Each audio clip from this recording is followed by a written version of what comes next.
Okay, सो आज का हमारा टॉपिक है ना, हमने पढ़नी है बेसिक्स ऑफ लैप्रोस्कोपिक सर्जरी।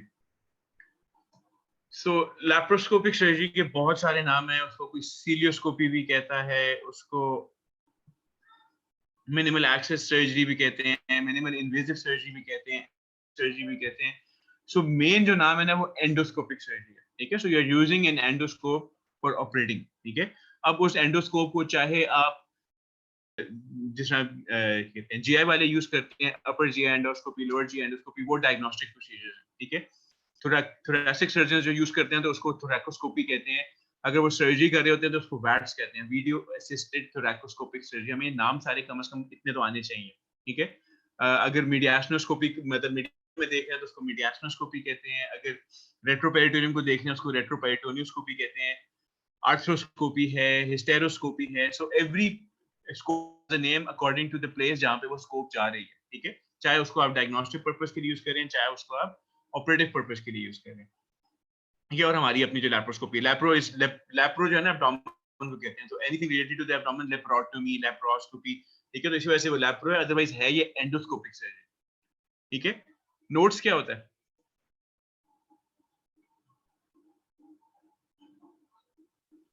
हाँ जी अमीन, नो नोट्स क्या होता है? नो नेचुरल ओरिफिस, और फिर के थ्रू जो देखेंगे तो क्या मतलब है इसका? एग्जांपल देखो इसकी। ये है पर वजाइनल जाके यूट्रस से फ्लोपियन ट्यूब से अगर हम अंदर जाएंगे तो फिर आप वजाइना से जाके एपेंडेक्टमी कर सकते हैं, आप स्टमक से जाके कोलिसिस्टेक्टमी कर सकते हैं, ठीक है। So there is no scar on the body, कोई बॉडी पे कोई स्कार नहीं आ रहा। आप नेचुरल जो बॉडी के रूट्स हैं उनसे जाके then you open up some organ या सम ट्यूब या सम स्पेस, और वहां से आप एब्डोमेन में एंटर होते हैं, वहां से अपना टारगेट ऑर्गन जो है आप रिमूव करते हैं। सो बायोप्सीज के लिए तो ऑलरेडी यूज हो रहा है, जैसे आप ईयूएस बायोप्सी करते हैं, ठीक है। वो नोट्स तो नहीं है, वो डायग्नोस्टिक प्रोसीजर है, लेकिन जब आप उस चीज को एक्सटेंड करके उसको एक ऑपरेशन में कन्वर्ट करते हैं तो दैट इज नोट्स, ठीक है। सो नोट्स में क्या क्या होता है? नोट्स में एपेंडेक्टमी और कोलिस्टेक्टमी तो शुरू हो गई है, वो हो रही है। सो टॉपिक स्टडी करना एक बड़ा नाम है, इसमें आई विट्रोस एक निमोनिक है कि how what are the main components of laparoscopy. Main components topic study क्या है? पहली चीज है कि आप इंसफलेट करते हैं एक स्पेस, ठीक है। स्टोमल वॉल दूर हो जाए and you have enough space to work. Then you visualize your tissues and organs, identify the landmarks.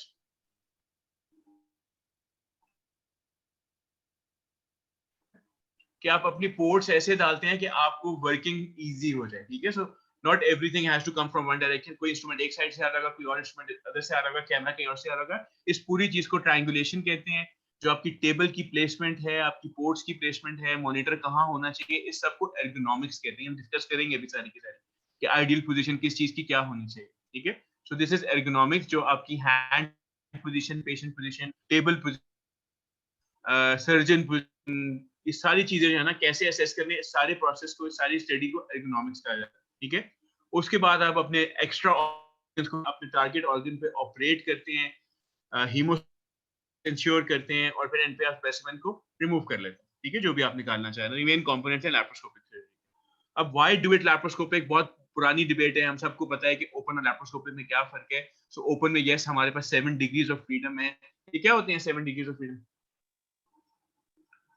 जो लैप्रोस्कोपिक में नहीं होते? किसी को अंदाजा है? सर मूवमेंट कर सकते हैं हम जो भी चाहें, उसको एडहेरेंस हैं उसको मोबिलाइज कर सकते हैं इजीली। सो ये मूवमेंट जो है ना, ये 7 डिग्रीज ऑफ फ्रीडम है। ये मूवमेंट है आपकी हैंड की, ठीक है, या आपकी लिम्ब की, ठीक है। सो लैप्रोस्कोपिक में जो आपका इंस्ट्रूमेंट है वो अंदर बाहर हो सकता है, वो रोटेट हो सकता है, या वो लेफ्ट राइट अप डाउन हो सकता है, ठीक है। ये 3 एक्सिस बनती है, अप डाउन लेफ्ट राइट की एक एक्सिस होगी, एक लेफ्ट राइट एक्सिस होगी, एक अप डाउन एक्सिस होगी, एक फॉरवर्ड बैकवर्ड होगी, और एक रोटेशन होगी, ठीक है। टोटल 4 एक्सिस है, ठीक है। आपके पास ओपन सर्जरी में 7 डिग्री, 7 डिग्रीज कैसे? एक तो आपका हाथ ऊपर नीचे लेफ्ट राइट रोटेट कर सकता है, फिर आपकी रिस्ट पे एल्बो पे मूवमेंट है, फिर आपकी शोल्डर, फिर आपकी आगे पीछे होने की मूवमेंट है। तो ये सारी मूवमेंट्स हैं 7 डिग्रीज बनती है, जो कि अनफॉर्चुनेटली लैप्रोस्कोपिक में नहीं है, ठीक है। अदरवाइज लैप्रोस्कोपिक में फायदा पता है, it has proven better outcomes, less traumatic है, बेहतर विजुअलाइजेशन है, खासतौर पे पेल्विस में और एपिक ये कहते हैं हाइटस वाले एरिया में। सो जो डीप स्पेसेस में सर्जरीज हैं वो लैप्रोस्कोपिक आसान है एज कम्पेयर टू ओपन, ठीक है। हॉस्पिटल स्टे कम है, पेशेंट रिकवरी बेहतर है, पेशेंट सेटिस्फेक्शन ज्यादा है, लेकिन डिसएडवांटेजेस में उसका लर्निंग कर्व ज्यादा है, फील नहीं कर सकते, ठीक है। ट्रेमर आपका अगर आपका हाथ थोड़ा सा बाहर हिलेगा तो अंदर ज्यादा आपका इंस्ट्रूमेंट हिल रहा होगा। तो सारी प्रॉब्लम्स हैं वो laptop. This is where robotic has come in, ठीक है। सो रोबोटिक और लैप्रोस्कोपिक को अगर आप पढ़ें तो वो वही चीज जो थी, जो ओपन वाली थी वो लैप्रोस्कोपिक में आ गई, लैप्रोस्कोपिक वाली थी रोबोटिक में चली गई। कि robotic is superior to laparoscopic because robotic में आपको 7 डिग्रीज ऑफ फ्रीडम रोबोट में है। रोबोट से आप ऊपर एब्डोमिनल वॉल में उल्टा करके सूचर कर सकते हैं, ठीक है, जो कि लैप्रोस्कोपिक में कभी भी नहीं कर सकते। रोबोट में आप स्टेटेक्टमी कर सकते हैं, जो कि लैप्रोस्कोपिक बड़ी मुश्किल है। सो रोबोट में आप डीप स्पेसेस में जाके कैमरा को पूरा 360 डिग्री मोड़ के आप रिवर्स भी काम कर सकते हैं। सो you have all the movements जो आपकी हैंड की थी वो रोबोट में आ गई हैं। ट्रेमर्स कम हो गए हैं, माइक्रोस्कोपिक एनास्टोमोसिस आप कर सकते हैं, जो विजुअलाइजेशन है वो और इम्प्रूव हो गई है, एर्गोनॉमिक्स आसान हो गई है। एर्गोनॉमिक्स कैसे आसान हो गई है कि आपको पेशेंट के ऊपर नहीं खड़ा होना, आप एक साइड पे अलग अपने टेबल पे बैठे हैं, कॉफी पी रहे हैं और आप ऑपरेशन कर रहे हैं, ठीक है, कॉफी नहीं पी रहे, आप एक जगह का ऑपरेशन कर सकते हैं, ठीक है। स्टरलाइजेशन बेहतर है, लेकिन अगेन जो डिसएडवांटेजेस लैप्रोस्कोपिक के थे वो इसके भी हैं कि टच नहीं कर सकते आप टिश्यू को, वो फीडबैक वो वाला नहीं है जो आपको ओपन सर्जरी में आता है, ठीक है। कॉस्ट बहुत ज्यादा है रोबोटिक की, लर्निंग कर्व ज्यादा है, प्रोसीजर टाइम ज्यादा है, ठीक है। अभी तक एविडेंस प्रूवन बहुत सारी स्टडीज अब आ गई हैं वैसे। तो robotic is as safe as laparoscopic, काफी सारी स्टडीज आ गई है, और लॉन्ग टर्म में रोबोटिक सुपीरियर हो जाएगा ओपन और लैप्रोस्कोपिक दोनों से, बिकॉज पेशेंट के पॉइंट ऑफ व्यू से बहुत बेहतर है। कॉस्ट को अगर सिर्फ निकाल दे तो रोबोटिक ऑब्वियसली सबसे बेहतर है। सो क्या फायदा है रोबोटिक सर्जरी का? छोटे स्कार्स हैं, शॉर्टर हॉस्पिटल टाइम है, एडवर्स इवेंट्स ऑब्वियसली ब्लीडिंग भी नहीं हो रही, चीजें नजर आ रही हैं, कॉम्प्लिकेशंस भी नहीं हो रही, तो रिकवरी भी जल्दी होगी, ठीक है।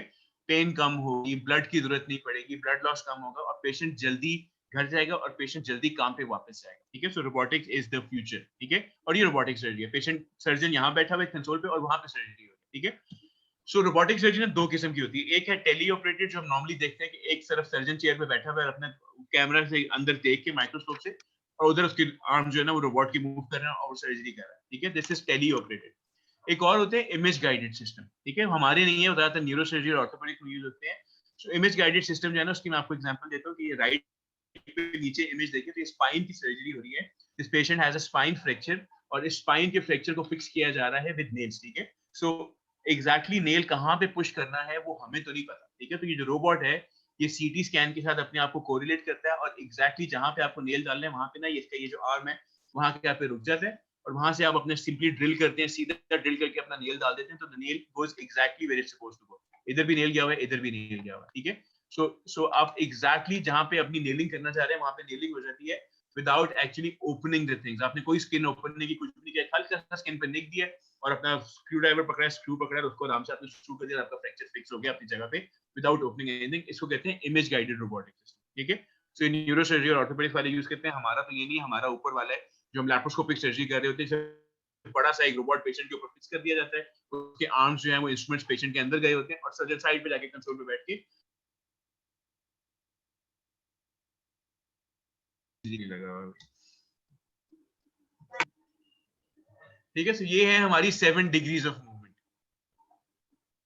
सो 7 डिग्रीज में जाना, इसमें रिस्ट की मूवमेंट, आर्म की मूवमेंट, एल्बो की मूवमेंट और मूवमेंट, सारी मूवमेंट शामिल है इसमें। Up down left right back forward, jaw and tumble. Jaw and tumble जो है ना वो आपकी ये रिस्ट की और एल्बो की मूवमेंट्स होती हैं। सो you have all kinds of movements जो आपकी ह्यूमन आर्म में अल्लाह ताला ने आपको दी है, तो वो लैप्रोस्कोपिक में हमसे छीन ली जाती हैं, लेकिन रोबोट जो है वो उस चीज को कवर करने की काफी कोशिश कर रहे हैं।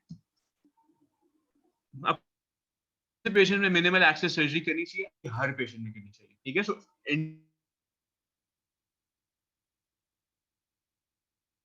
जिनमें जिए नहीं दे सकते ऑब्वियसली इसमें लैप्रोस्कोपिक सर्जरी करना मुश्किल है। ये जो कॉन्सेप्ट है कि जी प्रीवियस स्कार्स हैं या रीजंस है उसमें लैप्रोस्कोपिक नहीं हो सकती, ये एक्सेप्टेबल नहीं है, ठीक है।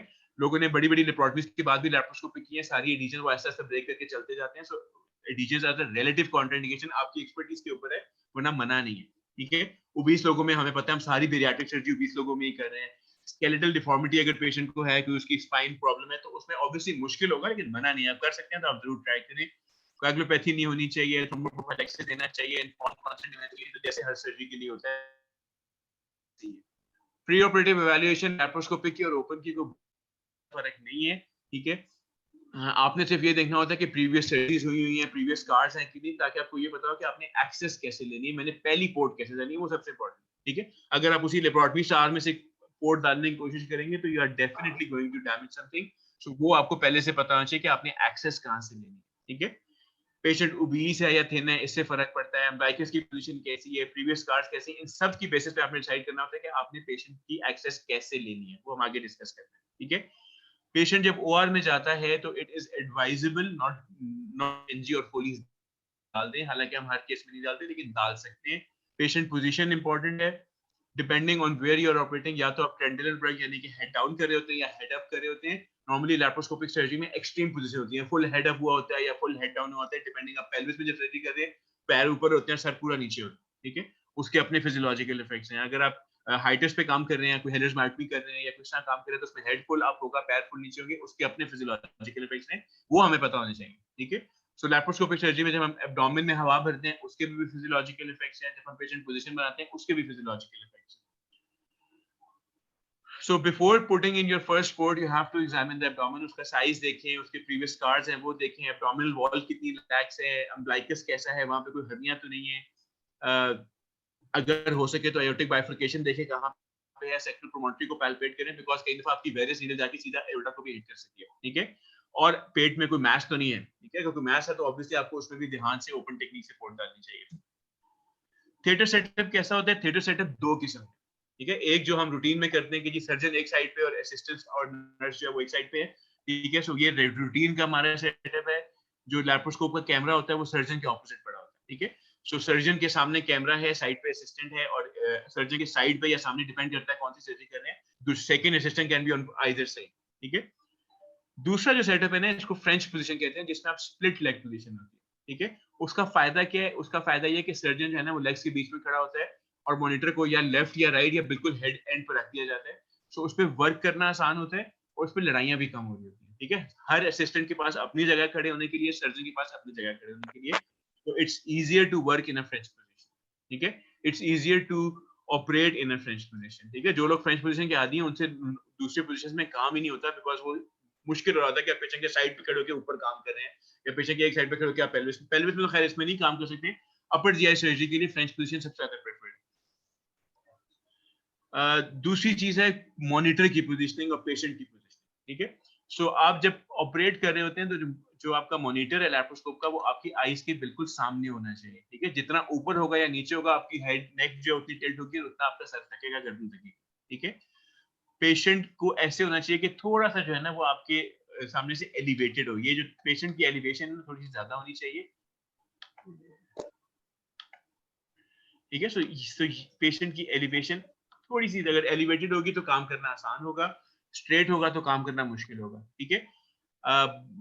बाजू जो है आपके 90 या 90 थोड़ा ज्यादा नीचे की तरफ, जितने आपको हाथ ऊपर करके काम करना पड़ेगा उतने ज्यादा आप टायर होंगे, ठीक है। अब इस सब को कैसे बंदा एश्योर करे कि मैं कैसे कंफर्म कर सकता हूँ कि मेरे हाथ कितने ऊपर से आ रहे हैं, कितने नीचे आ रहे हैं, तो उसका ताल्लुक है आपकी पोर्ट प्लेसमेंट से कि आप पोर्ट कैसे प्लेस करते हैं, ठीक है। तो मॉनिटर तो आसान है, मॉनिटर हमने सेट कर दिया, लेकिन सबसे इंपॉर्टेंट चीज है कि पोर्ट्स आप कैसे प्लेस करते हैं, तो उसके भी कुछ रूल्स हैं। पोर्ट से पहले आ जाते हैं स्ट्रक्चर पे। तो एक लैप्रोस्कोप में क्या क्या चीजें होती हैं? कैमरा हेड होता है, कैमरा यूनिट होता है, उसके आगे कैमरा हेड लगा होता है, उसके आगे टेलीस्कोप होती है, एक लाइट सोर्स होती है, एक रिकॉर्डिंग डिवाइस होती है, एक मॉनिटर होता है और एक इंसफ्लेटर होता है जो गैस भर रहा होता है, ठीक है। सो ये सारा कुछ जो है हम सब अपने रूटीन में यूज करते रहे, हम सबको पता है, ये सारी चीजें हमारे पास अवेलेबल हैं। जब हमने एब्डोमेन में गैस डालनी है, ठीक है, पोर्ट्स पे आ जाएंगे। सबसे पहले है गैस। गैस डालने के क्या क्या तरीके हैं? How do you create a pneumoperitoneum? Name 4 techniques of creating pneumoperitoneum. Open method, close method, फिर ओपन कंबाइंड मेथड हो मेथड, गया, कंबाइंड मेथड क्या क्लोज होता में, है? कंबाइंड में ओपन और क्लोज, ओपन और क्लोज को मिक्स करते हैं थोड़ा उसका क्या मतलब है? कि स्मॉल स्मॉल इंसिजन लगाते हैं। ओपन जितना ठीक है, ओपन में लॉन्ग इंसिजन होता है, इसमें जरा स्मॉल इंसिजन होता है, ठीक और है, साथ वेरीज नीडल पास करते हैं इसमें। उसमें तो ठीक ओपन है। में तो हम डायरेक्ट एंड रिवीजन पास कर देते हैं। सो पहली चीज तो वेरिस नीडल है, आप सबने यूज की होगी। So Veress needle is a relatively blind procedure वो पेशेंट जिनमें कभी कोई सर्जरी नहीं हुई उसमें तो वेरियस नीडल यूज करना सेफ है, ठीक है। लेकिन वो पेशेंट जिन्हें प्रायर सर्जरी हुई है, वो पेशेंट जो ओबीस होते हैं, उसमें वेरियस नीडल, वो पेशेंट जिनमें आप एब्डोमिनल वॉल को पकड़ के लिफ्ट नहीं कर सकते, उनमें यूज करना सेफ नहीं, ठीक है। ठीक है, जब तक आप एब्डोमिनल वॉल को लिफ्ट करके नीडल नहीं डालेंगे तो यू माइट स्टार्ट स्ट्रक्चर, नीचे आप बावल को हिट कर सकते हैं, नीचे एओर्टा को हिट कर सकते हैं, तो Veress needle is not safe every patient, ठीक है। टेक्निक होती है डायरेक्ट ट्रोकार, इसमें आप स्किन में इंसिजन देके पूरा ट्रोकार वगैरह डायरेक्टली पूरा ट्रोकार ही डाल दें। एनी वाले काफी यूज करते हैं।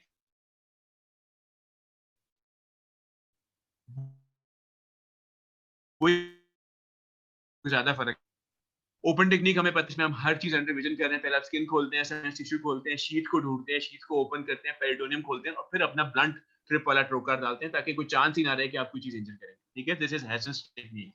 चौथी टेक्निक है ऑप्टी व्यू पोर्ट, ठीक है, जो पीडियाट्रिक सर्जन्स यूज करते हैं, जिसमें आपकी जो है ना स्पेशल प्लास्टिक की पोर्ट होती है जिसके अंदर कैमरा चला जाता है। मैं अभी आपको दिखाता हूँ, ठीक है। सो पहली चीज है वेरियस नीडल, ठीक है। सो वेरियस आप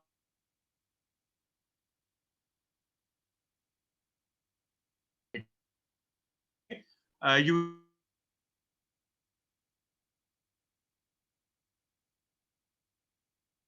इसी वजह से कहते हैं कि जब नीडल डाल रहे होते हैं तो उसकी डायरेक्शन टुवर्ड्स द पेल्विस रखें तो कम चांसेस हैं इंजर होने के, ठीक है। तो एक वो कहते हैं मशवरा दिया जाता है जो सीनियर्स आपको देते हैं कि पेशेंट को थोड़ा हेड एंड डाउन कर देंगे अगर, ठीक है, तो चांसेस ऑफ हिटिंग बावल और एओर्टा दोनों कम हो जाएंगे, ठीक है।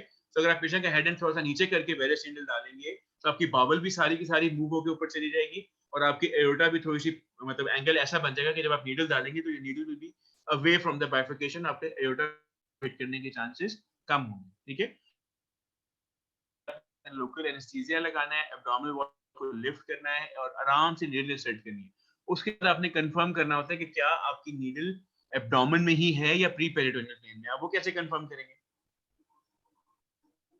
How इंसफलेशन do you करके confirm if you have to? Water drop test होता है जी। तो एक तो इंसफलेशन, किसी ने कहा कि आप डायरेक्टली इंसफलेटर लगा के, उससे क्या पता चलेगा? प्रेशर को देखेंगे सर, अगर प्रेशर रेज्ड हो रहा है तो इसका मतलब है वो ठीक पोजीशन में है, वो ठीक है। गेन कर रहा है पेशेंट। इनिशियली नेगेटिव प्रेशर होगा, फिर जब इंसफलेशन ऑन करेंगे तो फिर प्रेशर इंक्रीज होता जाएगा। ठीक है। सो अब इसमें दो तीन चीजें। पहली चीज तो इंसफलेटर से पहले सबसे पहले से भी कंफर्म कर सकते हैं कि क्या आपकी नीडल डाल रहे होते हैं, आपको 2 क्लिक्स क्लिक आती है जब आप रेक्टस, ठीक है, जो लीनिया एल्बा है, जैसे लीनिया एल्बा को क्रॉस करेंगे आपको क्लिक, मतलब आपको पता है कि आपने किसी सॉलिड चीज को क्रॉस किया, ठीक है। उसके बाद अगला जो क्रॉस आना चाहिए वो पेरिटोनियम का आना चाहिए, ठीक है। सो रेजिस्टेंस अगर आपको आई है इसका मतलब है कि आपकी नीडल एब्डोमेन में चली गई, ठीक है। अगर रेजिस्टेंस आई है तो इसका मतलब है कि प्रॉब्ली आप peritoneal plane. Hanging drop test क्या होता है कि आप नीडल अंदर चली गई है, ठीक है, नीडल के ऊपर जो है ना आप एक ड्रॉप डाल देंगे, ठीक है। जो नीडल का ऊपर मुंह है उसके ऊपर आप एक सलाइन का ड्रॉप डालेंगे, वो ड्रॉप आपको वहां पानी का नजर आ रहा होगा। फिर आप एब्डोमिनल वॉल को लिफ्ट करेंगे, ठीक है। जब एब्डोमिनल वॉल को लिफ्ट करेंगे तो एब्डोमेन में नेगेटिव प्रेशर क्रिएट होगा, वो जो ड्रॉप ऑफ वाटर है वो अंदर सक इन हो जाना चाहिए, ठीक है। अगर वो पानी का ड्रॉप अंदर सक इन हो जाता है इसका मतलब है कि आपकी नीडल जो है वो इंट्रापेरिटोनियल है। अगर एब्डोमिनल वॉल लिफ्ट करने से वो पानी का ड्रॉप अंदर नहीं खींचता है इसका मतलब है कि जो एब्डोमेन में आपने नेगेटिव प्रेशर क्रिएट किया है वो नीडल के ऊपर नहीं आ रहा है, इसका मतलब है नीडल एब्डोमेन में नहीं, प्रॉब्ली प्री पेरिटोनियल प्लेन के अंदर। वेरियस नीडल्स अंदर पुश करते हैं, उसको वापस एस्पिरेट करने की कोशिश करते हैं। अगर वो फ्लूइड वापस एस्पिरेट हो गया इसका क्या मतलब है? प्री पेरिटोनियम में हम, ठीक है, प्री पेरिटोनियल प्लेन में, ठीक है। अगर नीडल पेरिटोनियम में होती तो वो सारा पानी स्प्रेड आउट हो जाएगा, वापस एस्पिरेट नहीं होना चाहिए। आपने पानी फेंका, वो सारा बाउल के ऊपर गिर गया, इधर-उधर गिर गया, वो कैसे वापस एस्पिरेट हो सकते हैं? तो एस्पिरेशन नहीं होनी चाहिए, ठीक है। और चौथी चीज है कि आप आप मशीन को कनेक्ट करके प्रेशर चेक करते हैं, ठीक है। तो जब अपना इंसफलेटर कनेक्ट करते हैं वेरियस नीडल के साथ तो it should give you a reading of, क्या नॉर्मल एब्डोमिनल प्रेशर है? -3 सर to 10 से 5। 12 10 से 12 नहीं है मेरी जान, 10 से 12 तो हम क्रिएट करते हैं ना, नॉर्मल ऐसा क्रिएट करते हैं। नॉर्मल प्रेशर -3 कितना है? -3 to 5। तो इट्स -2 to +2, ठीक है। सो 0 आप अगर कहते हैं तो 0 भी सेफ है। सो रेस्पिरेशन के साथ वो थोड़ा सा ऊपर नीचे होता रहता है, तो नॉर्मल एब्डोमिनल प्रेशर इज 0, ठीक है। सो वो -2 से +2 के बीच में फ्लक्चुएट करता रहता है। तो जब आप अपना इंसफलेटर कनेक्ट करेंगे तो जो प्रेशर रीडिंग आ रही होगी वो माइनस तो वो देता ही नहीं है, तो वो 0 या 1 या 2 इससे ज्यादा नहीं आनी चाहिए। अगर आपने इंस्ट्रूमेंटर कनेक्ट किया और ऑन किया और प्रेशर रीडिंग आ रही है 6, 7, 8, इसका मतलब है आपकी नीडल के ऊपर कोई प्रेशर पड़ रहा है, एब्डोमेन में नहीं है, ठीक है। फिर आपने गैस ऑन की, अगर आपने गैस ऑन की और एकदम प्रेशर रीडिंग बहुत ज्यादा आती है, अगेन आप एब्डोमेन में नहीं, ठीक है। अगर आपने गैस डाली और कोई 400-500 ml गैस जाने के बाद एकदम प्रेशर अचीव हो गया, ये भी नॉर्मल बात नहीं है, ठीक है। सो अगर आपकी नीडल प्री पेरिटोनियल प्लेन में होगी और आप गैस डालना शुरू करेंगे तो गैस जाना शुरू हो जाएगी, ठीक है। और गैस जाते जाते एक सर्टेन अमाउंट तक गैस जाएगी और उसके बाद प्रेशर अचीव हो जाएगा, जल्दी अचीव हो जाएगा, ठीक है। सो प्री पेरिटोनियल प्लेन में 400-500 ml गैस के साथ ही you will achieve your required pressure. Abdomen के अंदर वो प्रेशर अचीव करने के लिए कम से कम आपको 1.5 से 2 लीटर गैस डालनी पड़ेगी, ठीक है। सो अगर थोड़ी सी गैस डालने के बाद 200-300 ml गैस डालने के बाद ही आपका वो प्रेशर ऑफ 12 या 15 अचीव हो गया है, तो इसका मतलब है कि आप गलत प्लेन में, ठीक है। सो अनलेस लीटर से ज्यादा गैस यूज हो रही है, आप समझ लें कि नीडल सही जगह पे नहीं, ठीक है। सो ये बहुत सारी एग्जांपल्स हैं, बहुत सारे टेस्ट हैं जो आपको सजेस्ट कर सकते हैं कि आपकी नीडल प्रॉपर्ली प्लेस नहीं है। उसके अलावा जब आप गैस ऑन करते हैं, अब नॉर्मल अगर एलिवेशन हो रही है, एक साइड ज्यादा एलिवेट हो रही है, एक साइड एलिवेट नहीं हो रही, लोअर एब्डोमेन एलिवेट हो रहा है, अपर एब्डोमेन एलिवेट नहीं हो रहा, ये सब शो कर रहे हैं कि आपकी नीडल प्रॉपर प्लेन में नहीं है। ट्रोकार्स बहुत सारी किस्म के हमारे पास आते हैं, हमारे पास ब्लेडेड ट्रोकार्स हैं, शील्डेड ट्रोकार्स हैं, डायलेटर्स होते हैं जिसमें ब्लेड नहीं होता, बस वो ऐसा ऐसा डायलेटर के चलते जाते हैं, ठीक है। ब्लैक टिप ट्रोकार्स हैं जो हेसन कैनुला में यूज होते हैं, और ऑप्टिकल ट्रोकार्स, ठीक है। जो डायरेक्ट ट्रोकार इंसर्शन की हमने बात की थी, उसमें क्या करते हैं, आप डायरेक्टली इंसिजन देते हैं, एब्डोमिनल वॉल को लिफ्ट करते हैं और पूरा ट्रोकार ही अंदर डाल देते हैं। ओपन टेक्निक जो है वो हेसन्स टेक्निक है, ठीक है। हेसन्स टेक्निक में आप ओपन टेक्निक से रेक्टस शीथ को ओपन करके फिर आप अपनी पोर्ट अंदर डालते हैं। नुकसान क्या है कि क्योंकि आपने ओपन टेक्निक से ओपन किया होता है, तो आपका जो रेक्टस शीथ का होल है वो बड़ा हो जाता है, ठीक है। सो आपकी पोर्ट शायद 10 mm की और आपका होल अगर 12 या 13 mm का हो गया, तो कंटिन्यूसली गैस लीक होती रहेगी। उसको काउंटर करने के लिए पुश करके उस होल को प्लग करके इसको लॉक कर देते हैं, ठीक है। तो उससे क्या होता है, हवा लीक नहीं होने देता, ठीक है। So this is Hasson's cannula.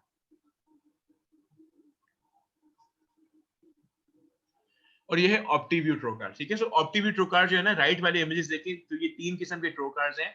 इसमें होता क्या है कि आपकी जो टेलीस्कोप है वो ट्रोकार के अंदर चली जाती है, ठीक है। And once it goes into the trocar, so आपको डायरेक्टली जो है ना, जो आपकी ट्रोकार की टिप है, जो शीशे की टिप होती है, उसके थ्रू आप देख सकते हैं। अभी नीचे लेफ्ट वाला है, so you can see through the camera, through the trocar, कि आपका ट्रोकार अब कहाँ पे जा रहा है, ठीक है। सो मैं ट्रोकार को यूं पुश करता जाऊंगा थ्रू द स्किन, तो मुझे एक एक करके सारी लेयर्स नजर आती जाएंगी, ठीक है। सो ये आपके सामने ऊपर एक पेशेंट है जिसकी मिड लाइन लिपोटमी हुई है, 4-5 उसकी प्रीवियस ड्रेन्स जली होंगी, उसके स्कार्स हैं, और आपने लैप्रोस्कोपिक करनी है, तो आप इसकी लैप्रोस्कोपिक इन्होंने मार्क भी किया हुआ है लेफ्ट आइलेट फॉसा में, यहाँ पे थोड़ा सेफ एरिया लग रहा है, यहाँ से इंसर्शन कर रहे हैं, ठीक है। अब जब और आपने ट्रोकार को पुश किया, तो आप ट्रोकार को ऐसा ऐसा नीचे पुश करते जाएंगे, ठीक है। सो यू कैन सी कि मसल्स स्प्लिट हो गए हैं और अब आपको पीछे फैट नजर आ रही है, ठीक है। सो ये स्किन नजर आ रही है, उसके बाद ये प्रॉब्ली वो एंटीरियर रेक्टस शीथ थी, ये इसके बाद आपको मसल्स नजर आ रहे हैं, ये पोस्टीरियर रेक्टस शीथ क्रॉस होगी, और जहां पे अभी लाइट नजर आ रही है probably fat, pre peritoneal fat पर आ रही है, इसको थोड़ा सा और पुश करेंगे तो एकदम बावल नजर आना शुरू हो जाएगी, ठीक है। ये होता ब्लंट टिप है, बहुत ज्यादा डैमेजिंग नहीं होता, अगर बावल को हिट कर भी देगा तो बावल एकदम साइड पे मूव हो जाएगी, इंजरी नहीं करेगा, ठीक है। So this has been proven to be a very safe method, ठीक है। जहां पे एडिशंस नहीं है वहां पे आप बड़े आराम से इसको आहिस्ता आहिस्ता अंडर विजन आप चलते जाते हैं, एक एक करके लेयर खोलते जाते हैं और एब्डोमेन में एक्सेस सेंटर कर लेते हैं, ठीक है। So this is Optiview technique. Veress needle डालने का एक और पॉइंट भी है, उसको पाल्मर्स पॉइंट कहते हैं। एग्जामिनर्स को बहुत ज्यादा पसंद है, ये आपसे टॉक्स में आराम से आ सकता है कि जी नीडल अगर मिड लाइन स्कार है तो कहाँ पे वेरस नीडल डालोगे, ठीक है। सो मिड लाइन अगर यहाँ पे इसका लेप्रोटमी स्कार होता है और हमने नीडल डालनी है, तो ये पाल्मर्स पॉइंट जो है ना, it is relatively safe, because यहाँ पे अगर आप नीडल डालते भी हैं, यहाँ पे एब्डोमिनल वॉल को आप लिफ्ट नहीं कर सकते, यहाँ पे आप सिंपली नीडल थोड़ा स्टैब करते हैं मिड क्लैविकुलर लाइन में 1 centimetre below the rib cage, ठीक है। यहाँ पे आप इंसिजन देते हैं और आराम से नीडल को पुश करते जाते हैं। पहले एंटीरियर क्या आएगा, पहले एक्सटर्नल ओब्लिक आएगा, इंटरनल ओब्लिक आएगा, रेक्टस एब्डोमिनल वो आएगा, ट्रांसवर्स फेशिया आएगा, और फिर आपकी नीडल एब्डोमिनल लगेगी। 3-4 दफा नीडल आपकी पुश होगी, लेकिन एकदम आपको पता चलेगा कि नीडल मेरी फ्री हो गई है, ठीक है। और फिर आप अपने सारे वो टेस्ट कर सकते हैं, हैंगिंग ड्रॉप टेस्ट और सारा कुछ, वो सारे इस पे एप्लीकेट। जब नीडल एब्डोमिनल में चली गई है ना, और अगर मैं एब्डोमिनल यहाँ से भी लिफ्ट करता हूँ, तो वो नेगेटिव प्रेशर तो क्रिएट होगा और वो पानी अंदर चला जाना चाहिए, ठीक है। दूसरी चीज ये है कि यहाँ पे नीचे कंसर्न क्यों नहीं है कि नीचे यहाँ पे पड़ा हुआ है बड़ा सा स्टमक, ठीक है। सो अगर आपने किसी चीज को हिट भी किया तो वो स्टमक को हिट करेंगे, नीडल ने अगर उसको हिट कर भी दिया तो स्टमक इतनी आसानी से परफोरेट नहीं होता, ठीक है। So Palmer's point is a relatively safe point, जिस पे आप आराम से नीडल इंसर्ट कर सकते हैं। अब जो गैस यूज करते हैं, कौन सी गैस यूज करते हैं? CO2 यूज करते हैं, इस पे पूछने वाली बात नहीं है। इसके अलावा जितने भी इनर्ट गैसेस हैं, हीलियम है, ज़ीनोन है, वो सारा कुछ आप यूज कर सकते हैं, लेकिन क्योंकि CO2 इजीली अवेलेबल है, बॉडी उसको इजीली एक्सक्रीट कर देती है, इसलिए मोस्ट कॉमन और सेफेस्ट गैस जो यूज करने वाली है वो CO2 है, ठीक है। ना वो बर्न होती है, ना वो जमा रहती है वहां पे, so it is safe to use, लेकिन it can cause peritoneal and diaphragmatic irritation, ठीक है, which leads to post op shoulder pain। Patient को जो पोस्ट ऑप शोल्डर पेन हो रही होती है वो बिकॉज आपने उनकी CO2 प्रॉपर तरीके से एवैक्यूएट नहीं की होती, वो सारी इकट्ठी होकर शोल्डर पे गई होती है और वहां पे इरिटेट कर रही होती है। आहिस्ता आहिस्ता इवेंचुअली वो सारी सॉल्व हो जाएगी, लेकिन इसका मतलब ये नहीं कि हम गैस प्रॉपर तरीके से निकाल देंगे, आपको सारी गैस एवैक्यूएट करनी चाहिए। अब फिजियोलॉजिकल इफेक्ट्स ऑफ न्यूमोपेरिटोनियम, जब एब्डोमेन में गैस क्रिएट करते हैं तो उसके अपने कुछ इफेक्ट्स हैं जो बॉडी पे आते हैं, और उसके 5 रीजंस हैं, ठीक है। सो वो जो फिजियोलॉजिकल इफेक्ट्स हैं लैप्रोस्कोपिक सर्जरी के, उसकी 5 रीजंस हैं। पहली चीज तो ये कि आप एक प्रेशर क्रिएट कर देते हैं एब्डोमेन में, ठीक है। सो नॉर्मली एब्डोमिनल प्रेशर 0 होता है, हम उसको 12-15 पे ले जाते हैं, और 15 के प्रेशर पे जो आपकी आईवीसी है वो तकरीबन बंद हो जाती है, क्योंकि आईवीसी का नॉर्मल प्रेशर 5 से 7 है। जब आप 15 का प्रेशर देते हैं तो आईवीसी में ब्लड फ्लो बिल्कुल मिनिमम हो जाता है, ठीक है। दूसरा इफेक्ट आ रहा है बिकॉज ऑफ द CO2 जो ब्लड में बढ़ रहा है, ठीक है। सो जब आप CO2 से न्यूमोपेरिटोनियम क्रिएट करते हैं तो CO2 को एब्जॉर्ब भी हो रही होती है और बॉडी को वो CO2 एक्सक्रीट भी करनी हो रही होती है, उसकी वजह से फिजियोलॉजिकल इफेक्ट्स आ रहे होते हैं। तीसरा इफेक्ट आ रहा होता है because of altered haemodynamics, because fluid shift, क्योंकि वो खैर हर सर्जरी में, वो ओपन सर्जरी में भी है, वो लैप्रोस्कोपिक सर्जरी में भी है कि पेशेंट के जो हीमोडायनेमिक्स है वो ऊपर नीचे हो रहे हैं, कहीं ब्लीडिंग हो सकती है, कुछ फ्लूइड शिफ्ट हो रहे हैं, कुछ आप आईवी फ्लूइड्स दे रहे हैं, ठीक है। लेकिन जो उससे अगला पॉइंट है पेशेंट पोजीशनिंग, वो ज्यादा रिस्पॉन्सिबल है लैप्रोस्कोपिक सर्जरी में, ठीक है।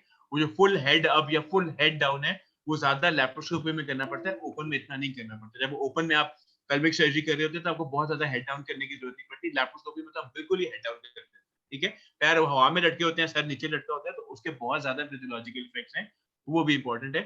और पांचवा अगेन ये ओपन सर्जरी में भी है कि प्री एग्जिस्टिंग जो भी मेडिकल कंडीशंस होंगे उसकी वजह से भी फिजियोलॉजिकल इफेक्ट्स आते हैं। तो ये 5 पॉइंट्स हैं जो फिजियोलॉजिकल चेंजेस लेके आ सकते हैं एक पेशेंट में जो लैप्रोस्कोपिक सर्जरी करवा। अब दो चीजें थी, वो थी हाइपरकार्बिया एंड इंक्रीज इंट्राएब्डोमिनल प्रेशर। सो हाइपरकार्बिया की वजह से लंग्स में कुछ इफेक्ट्स आ रहे हैं, आपका पल्मोनरी आर्टरी प्रेशर इंक्रीज हो रहा है, आपका रेस्पिरेटरी रेट इंक्रीज हो रहा है, बिकॉज आपने वो CO2 एक्सक्रीट करनी होती है। हार्ट में एरिथमियाज हो सकते हैं, मायोकार्डियल डिप्रेशन हो सकती है, जो गट की ब्लड सप्लाई है वो डिक्रीज हो जाती है because of hypercarbia, renal excretion increase हो जाती है, सिस्टेमिक वैस्कुलर रेजिस्टेंस डिक्रीज होती है। ये सारे CO2 के इफेक्ट्स हैं, pH इंक्रीज होने के इफेक्ट्स हैं, डिक्रीज होने के इफेक्ट्स हैं, ठीक है। जो इंट्रा एब्डोमिनल प्रेशर इंक्रीज हो रहा है उसके अपने इफेक्ट्स हैं। डायफ्राम क्योंकि ऊपर पुश हो रहा होता है, ब्रीदिंग डिफिकल्टीज हो रही होती हैं, हार्ट रेट बढ़ रहा होता है, स्प्लैंकिंग सर्कुलेशन डिक्रीज हो रही होती है, रीनल ब्लड फ्लो डिक्रीज हो रहा होता है, ठीक है। फ्री लोड कम हो रहा होता है, आईवीसी कंप्रेशन हो रही होती है, तो ये सारे इफेक्ट्स जो है ना ये बॉडी पे आ रहे होते हैं, ठीक है। सो दोनों चीजों के फिजियोलॉजिकल इफेक्ट्स आ रहे हैं। सो जो न्यूमोपेरिटोनियम है उसके फिजियोलॉजिकल इफेक्ट्स को इग्नोर नहीं किया जा सकता। हम इतना ज्यादा बॉदर नहीं होते, लेकिन एनेस्थीसिया वालों को प्रॉपर ट्रेनिंग दी जाती है कि जो लैप्रोस्कोपिक वाले पेशेंट्स हैं उनको उन्होंने कैसे मैनेज करना है, वो आप नोट करेंगे तो उन्होंने उनका टाइडल वॉल्यूम बढ़ाया होता है, उनका रेस्पिरेटरी रेट बढ़ाया होता है, वो कंटिन्यूअसली CO2 को वॉश आउट कर रहे होते हैं। अब दूसरे इफेक्ट्स आते हैं पेशेंट पोजीशन की वजह से, ठीक है। सो अगर आपने फुल हेड डाउन किया हुआ या फुल हेड अप किया हुआ है उसके भी सिस्टेमिक इफेक्ट्स हैं। जो आप पेशेंट को फ्लूइड वॉल्यूम दे रहे होते हैं, अगर पेशेंट को आप हाइपोवोलेमिक रखते हैं या हाइपरवोलेमिक रखते हैं उसके भी इफेक्ट्स हैं। पेशेंट की अपनी जो कोमॉर्बिडिटीज हैं उसके भी इफेक्ट्स हैं, ठीक है। So everything adds to the physiological outcomes of the patient, ये सारे हमें पता होने चाहिए।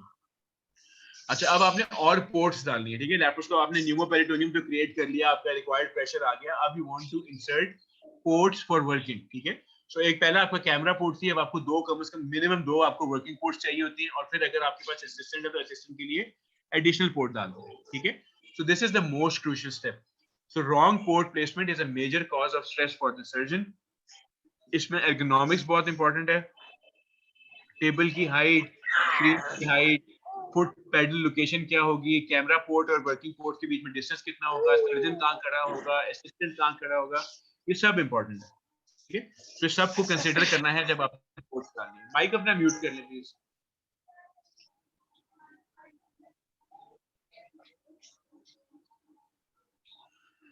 ठीक है। सो पोर्ट्स डालते वक्त कुछ एंगल्स हैं जो आपको कंसीडर करने होते हैं, ठीक है। पहली चीज है मैनिपुलेशन एंगल, ठीक है। सो मैनिपुलेशन एंगल जो है वो एंगल है बिटवीन टू वर्किंग पोर्ट्स, ठीक है। सो एक मेरा राइट साइड पे इंस्ट्रूमेंट जा रहा है, एक लेफ्ट साइड पे इंस्ट्रूमेंट जा रहा है, इन दोनों के बीच में जो एंगल है वो आइडियली 60 होना चाहिए। बहुत वाइड होगा तो मुझे हाथ यूं करके काम करना पड़ेगा, बहुत नैरो होगा तो मुझे यूं करके काम करना पड़ेगा, दोनों मुश्किल है, ठीक है। सो 45 to 60, ideally 60 is the ideal angle, क्योंकि आप नॉर्मली जब काम कर रहे होते हैं कि आपके दोनों हाथों के बीच में जो एंगल है काम करने का वो 60 डिग्री है, ठीक है। 90 भी ज्यादा हो जाएगा, 180 तो खैर बहुत ज्यादा हो जाएगा। तो आप नॉर्मली जब अगर आप देखें, आप जो भी ओपन सर्जरी कर रहे हैं, आप खाना खा रहे हैं, आप जो भी काम कर रहे हैं, आपके हाथों के बीच में जो एंगल है वो 60 डिग्री होता है, ठीक है। सो 45 to 90 की रेंज दी जाती है कि उससे ना 90 से ज्यादा हो ना 45 से कम हो, आइडियल 60। दूसरा एंगल है azimuth angle. So azimuth angle is the angle between the instrument and the, ठीक है। तो वो एंगल जो आपके कैमरे और आपके इंस्ट्रूमेंट के बीच में आ रहा है।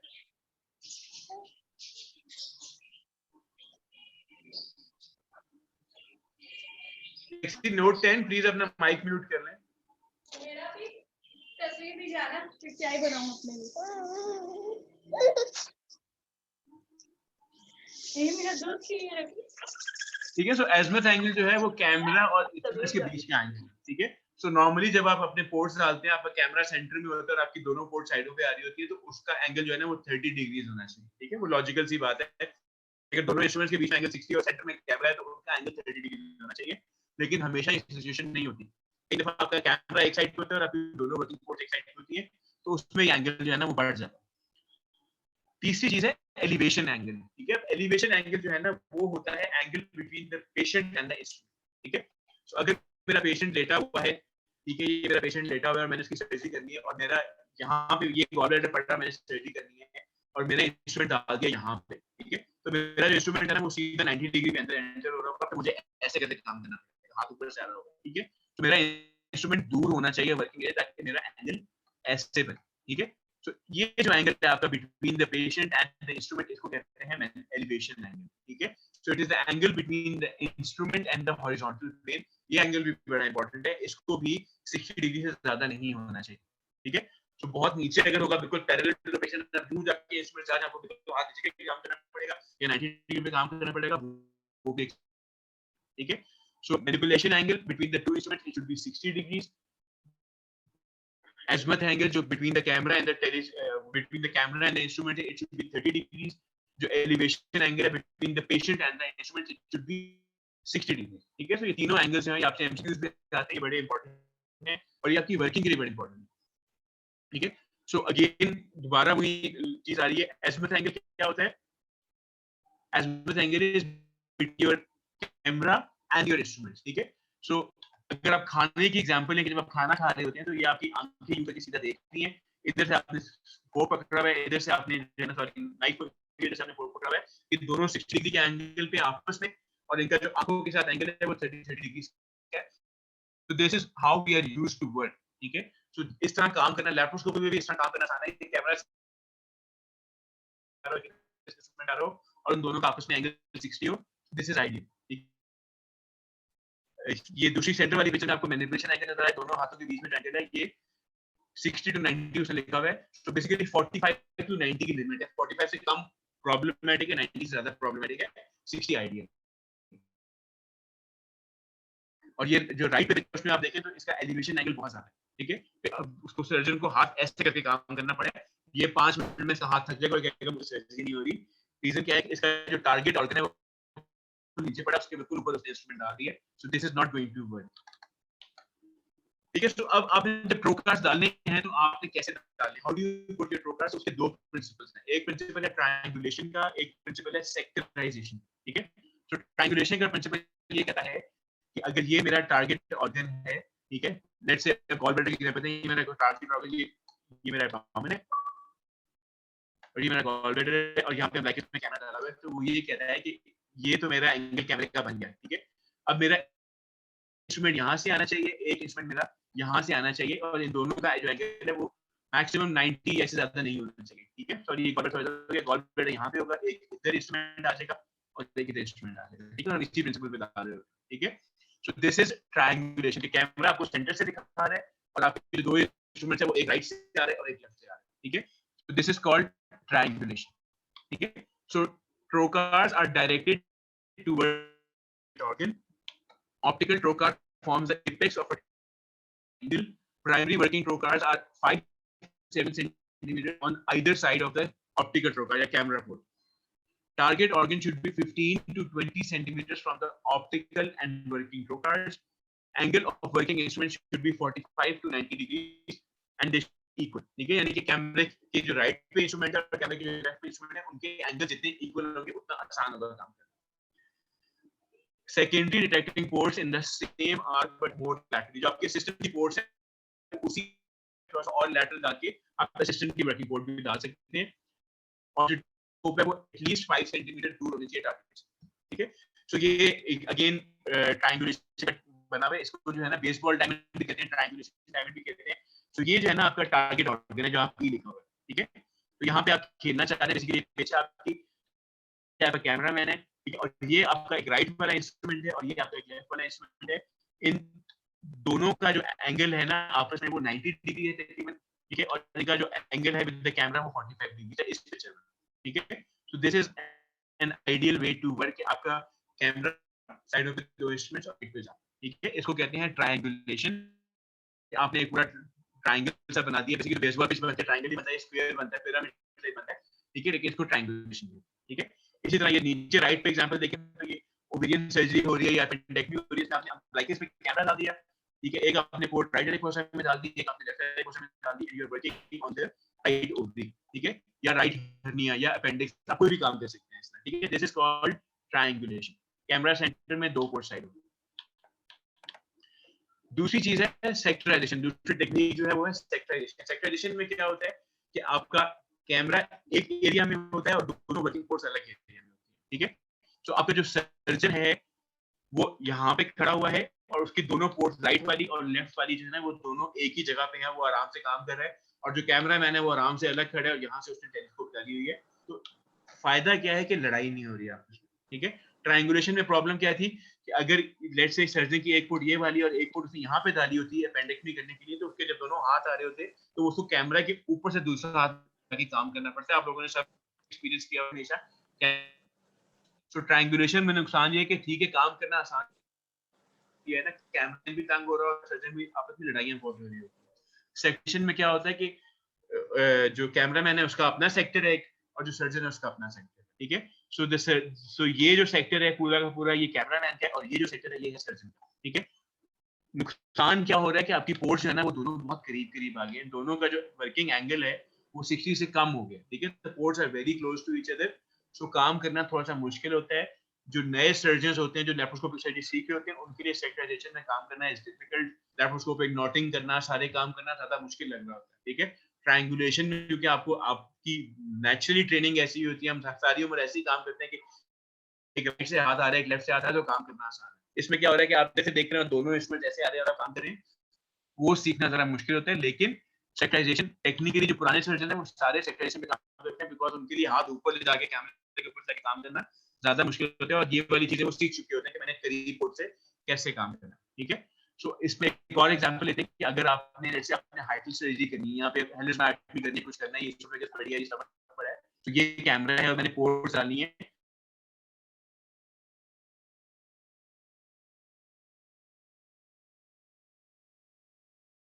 पोर्ट इधर एक पोर्ट इधर. ठीक है, सेक्टराइजेशन में क्या होगा कैमरा इधर ही रहेगा. ठीक है, और सर्जन एक पोर्ट यहाँ डालेगा और एक पोर्ट यहाँ डालेगा. ठीक है, वो यहाँ से ऐसे इन दो पोर्ट से काम कर रहा होगा और ये वाली पोर्ट वो असिस्टेंट को दे देगा. ठीक है, कि तुम यहाँ से काम करो. ठीक है, नॉर्मली जितने ट्रेंड अपर जीआई और लोअर जीआई सर्जन है वो सेक्टराइजेशन पे काम करते हैं. जब आप कोलोरेक्टल सर्जरी कर रहे होते हैं यहाँ पे आपने एपीआर करना है कुछ भी करना है, ये कैमरा होता है और एक ये पोर्ट होती है और एक ये पोर्ट होती है जिससे सर्जन काम कर रहा होता है.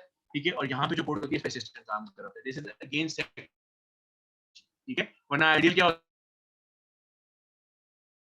वाली पोर्ट भी और ये वाली पोर्ट भी दोनों जो है ना वो सर्जरी करता है, लेकिन ऐसे कोई भी काम नहीं करता. आप जल्दी थक जाते हैं. तो ट्रायंगुलेशन पे काम करना आसान है लेकिन बॉडी जल्दी थक जाती है. ठीक है, सो बिगिनर्स के लिए ट्रायंगुलेशन आसान है लेकिन लॉन्ग टर्म में आप देखेंगे एक्सपीरियंस कीजिएगा सेक्टर काम करना ओवरऑल आसान हो जाता है. आपकी बॉडी थकती नहीं है, आराम से तसल्ली से खड़े होते हैं. कोई लड़ाई नहीं हो रही है आपके कैमरामैन से, कोई लड़ाई नहीं हो रही है सिस्टम से. It's easy to work.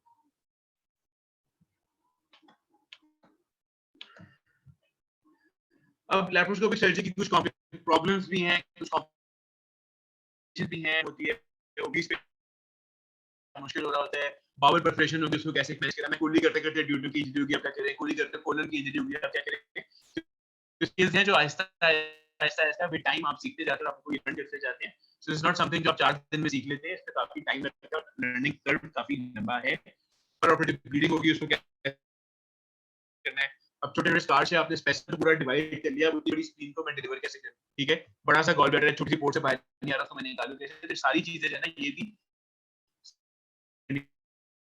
कैसे कंट्रोल करनी है, स्पेसिमेन कैसे निकालना है, तो कुछ एग्जांपल्स है ब्लीडिंग कंट्रोल करने, ठीक है। आपने ट्रोकार डाला, पता चला आप इंफिलिट्री गैस्ट्रिक के थ्रू चले गए और वहां से फॉरेन निकल रहे हैं, आर्टरी के अंदर एब्डोमिनल ब्लड गिरता जा रहा है, ठीक है। कंट्रोल करने के लिए कतई जरूरी नहीं है कि आप फौरन अपना ट्रोकार निकालें और अंदर से उसको कॉर्टी करना शुरू कर दें, आपको वो आर्टरी कभी भी नहीं मिलेगी, जो डैमेज हो गई वो रिट्रैक्ट होकर पीछे चली जाती है, ठीक है। तो उसको बेस्ट तरीका क्या होता है, ट्रोकार वहीं का वहीं छोड़ दें, ठीक है, और just take a straight prolene वाली नीडल, उसको एक साइड से एब्डोमेन में एंटर करें, इधर से निकालें, और उसको दूसरी साइड से वापस बाहर पुल करके उसको बाहर एक गॉज के ऊपर नॉट लगा दें, ठीक है। एक ऊपर वाली साइड पे और एक नीचे वाली साइड पे वो ब्लीड मैनेज हो जाएगी और ये प्रोलीन्स लगी रहेंगी, या आप 2 दिन बाद 3 दिन बाद निकाल दीजिएगा, कुछ भी नहीं होगा इससे, ठीक है। So one way of doing it. तो जहां पे आपको वेसल नजर आती है, आप उसके प्रॉक्सिमल साइड पे और डिस्टल साइड पे उसको नीडल गुजार के उसको टाई करें, ठीक है। धागा बाहर रहेगा, बाद में उसको आराम से निकाल लेंगे। एक और तरीका क्या है कि आप उस पोर्ट को निकाल के उसके अंदर पुलिस डालें और उस पुलिस को इन्फ्लेटली खींच के और बाहर आर्टरी पे लगा के रखें और इसको ऐसे ही छोड़ दें, अगले दिन इसको डिफ्लेट करके बाहर निकाल लीजिएगा, ठीक है। हम सीख सकते हैं, हम कर सकते हैं, सिंपल मैनूवर्स हैं, जहन में होंगे तो कर भी ले जाते हैं, ठीक है। गॉल ब्लैडर ब्लीडिंग है तो उसको आप पैक कर सकते हैं, उसको आप कॉटरी कर सकते हैं, उस स्प्रे मोड एक आता है कॉटरी का, देखो हम सेटिंग्स बढ़ा देते हैं, उसको हम नेक्स्ट लेक्चर में सीखेंगे वो। तो स्प्रे मोड से क्या होता है कि पूरी गॉल ब्लैडर को आप ब्लैक कर देते हैं, सारी ब्लीडिंग रुक जाती है। पोर्ट साइड ब्लीडिंग हमने डिस्कस कर लिया। ऑर्गन ब्लीडिंग, लिवर में एकदम ट्रोकार आपका इंस्ट्रूमेंट लिवर में घुस गया, ब्लीड कर रहा है, ठीक है, स्प्लीन में घुस गया, ब्लीड कर रहा है, उसको कैसे कंट्रोल करना है, कैसे कंट्रोल करेंगे। अमीन क्या करोगे, लैप्रोस्कोप पे कोई चेक भी कर रहे हो, आपका इंस्ट्रूमेंट सीधा लिवर के अंदर घुस गया, क्या करेंगे, वहां से ब्लड आना शुरू हो गया, पैकिंग करेंगे, गॉस पीस रख के थोड़ा प्रेशर देंगे। सो पैक करें, और पैक कितनी देर के लिए करना है, जो इनिशियल प्रेशर है, नॉर्मल क्लॉटिंग टाइम होता है, क्लॉटिंग टाइम कितना होता है normally, bleeding and clotting time 5 to 10 minutes, 32 seconds. 30 to 42 second. वो है ना कोएगुलेशन, सिर्फ कोएगुलेटिंग फैक्टर्स का है, प्लेटलेट प्लग बन के उसके ऊपर कोएगुलम बनते बनते टोटल 5 to 7 मिनट्स लगते हैं। तो आपने एटलीस्ट 5 to 7 मिनट्स पैक रखना है, उससे पहले आपने अपना वो पैक हटाना नहीं। हम गलती क्या करते हैं, हम पैक करते हैं, फिर उठा के देखते हैं रुकी नहीं रुकी, पैक रखते हैं, फिर उठा के देखते हैं ब्लीडिंग रुकी नहीं रुकी। वो स्पेसिमेन रिट्रीवल कैमरा पोर्ट से निकलते हैं, अपेंडिक्स है तो सिंपली उसी ट्रोकार के थ्रू निकाल सकते हैं, ग्लव की फिंगर बना सकते हैं, या संभाल कर सकते हैं। अब एंडोपाउच बनने बनाई भी आते हैं, महंगे हैं, 6000 7000 के, या फिर आप अपना का बना के डाल सकते हैं। कुछ लोग यूरिन बैग को रोल करके अंदर फेंक के पूरी उसके अंदर डालते हैं और फिर यूरिन बैग का मुंह बाहर निकाल के उसके अंदर से ऐसा को ब्रेक कर निकालते रहते हैं। तो यू कैन डू थिंग्स जो आप स्पेसिमेन एक्सट्रैक्शन के लिए यूज कर सकते हैं, ठीक है। एक डिवाइस आती है, उसको मॉर्सलेटर कहते हैं, ठीक है। सो मॉर्सलेटर में क्या होता है कि आपका जो एंडो पाउच है जिसके अंदर बड़ा सा आपने स्पेसिमेन डाला हुआ है, अब जरूरी नहीं है कि अब मेरी बड़ी स्क्रीन है तो मैं उसको निकालने के लिए बड़ा सा इंसिजन, ठीक है। तो आप क्या करेंगे, आप अपने जो आपका बैग था जिसके अंदर स्क्रीन पड़ी है, उसको जो आप स्किन से निकालेंगे, छोटा सा स्किन से उसका मुंह बाहर आ गया, उसके अंदर से आप अपना इंस्ट्रूमेंट डालें, मॉर्सलेटर, वो ड्रिल की तरह होता है, उसको अंदर डालें, वो गड़ करके सारी की सारी स्क्रीन का कीमा बनाने का, ठीक है। उसको फिर आप आराम से जो है पीस मील करके निकालते जाएं आराम से, ठीक है। सो मॉर्सलेशन के साथ अपना स्पेसिमेन जो है छोटे से इंसिजन से पूरा स्पेसिमेन ब्रेक करके निकाल सकते हैं। नुकसान ये है कि उसकी बायोप्सी जब होगी ना तो वो पैथोलॉजिस्ट नाराज हो जाएगा आपसे, ठीक है। सो कैंसर नहीं है, नॉन कैंसर सर्जरी में आप बड़े आराम से सारा काम कर सकते हैं, ठीक है। सो आप अगर फाइब्रॉइड यूट्राइन या आपने स्टेट किया तो सब कुछ है ना आप मॉर्सलेट करके स्पेसिमेन आराम से बाहर निकाल सकते हैं। अच्छा जी, तो ट्रबल शूटिंग। सो आपने ऑपरेट करे थे, आपने वेरस नीडल डाली है बट न्यूमोपेरिटोनियम क्रिएट नहीं हो रहा है, एब्डोमेन डिस्टेंड नहीं हो रहा, क्या प्रॉब्लम हो सकती है? गैस नहीं आ रही, गैस नहीं आ रही, नंबर 1 शाबाश। पाइप ब्लॉकेज है, वेरस नीडल की ब्लॉकेज है, वेरस नीडल को हमने चेक नहीं किया, पेरिटोनियम पता नहीं वेरस नीडल काम कर रही है कि नहीं कर रही। तो हम पहला रूल ये कि हमेशा वेरस नीडल को पहले से लाइन से प्रेस करके देखें वो ओपन भी है कि नहीं, कई दफा पिछली सर्जरी का ब्लड पड़ा होता है अंदर, वो साफ नहीं किया होता किसी ने और वो ब्लॉक पड़ी होती है, ठीक है। सो वेरस नीडल पेटेंट है कि नहीं, पीछे गैस ओपन है कि नहीं, और CO2 टैंक तो एम्प्टी नहीं है, ठीक है। इंसफलेटर की सेटिंग्स ऑफ तो नहीं है, ट्यूबिंग में ऑक्लूजन तो नहीं है, वेरस नीडल तो ब्लॉक नहीं है, वेरस नीडल एब्डोमिनल कैविटी में है ही नहीं, ठीक है। वो प्री पेरिटोनियल स्पेस में पड़ा हुआ है, इसके अंदर हवा नहीं जा रही कि वो स्पेस में ही नहीं है प्रॉपर, ठीक है। तो ये सारी चीजें आपके जहन में होंगी तो आप चेक करें, ठीक है। सो एज अ रूल सबसे पहले आप क्या करते हैं, आप वेरस नीडल को छोड़ के पहले पाइप उतार के देखते हैं कि उसमें गैस आ रही है कि नहीं आ रही। अगर उसमें गैस आ रही है तो इसका मतलब है पहले वाले सारे मसले हल हो गए। अब अपनी वेरस नीडल को देखें वो प्रॉपर्ली प्लेस्ड है या नहीं है और फिर उसको फिक्स करें। Scenario number 2, you have successfully created the pneumoperitoneum but there is a continued loss of pneumoperitoneum and you fail to sustain. Abdomen भरा तो हुआ है लेकिन एकदम वो ड्रॉप कर जाता है, फिर थोड़ी देर हवा भरती है फिर कोलैप्स कर जाता है, बार बार जो है ना एब्डोमेन में स्पेस लूज हो रही है, गैस इनफ नहीं है, क्या प्रॉब्लम है? स्पेस ज्यादा होगी प्रोकार के तो वेल्व्स खुले हुए हैं, वेल्व्स खुले हैं। तो प्रोकार का वाल्व खुला हुआ है, ठीक है। प्रोकार से गैस लीक हो रही है, ठीक है। हो सकता है आपके पाइप में होल हो, वहां से गैस लीक हो रही है, ठीक है। सो हम क्योंकि पोर्ट्स हम लोग खासतौर पे हमारे सेक्टर्स में हम लोग पोर्ट्स रीयूज कर रहे होते हैं, पुरानी पोर्ट्स होती हैं, उनके जो रबर्स हैं वो लीक करना शुरू कर देते हैं, तो कहीं से गैस लीक हो रही होती है और वो बार बार जा रहे हैं, तो ऐसे न्यूमोपेरिटोनियम रीयूज हो रहा होता है।